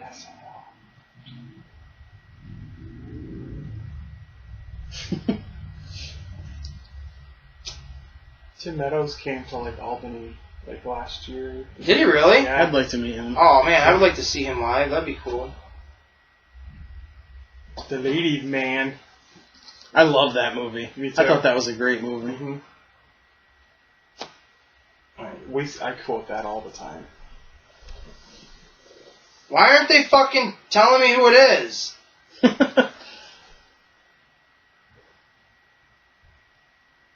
Right here. I'll just fucking play the skit!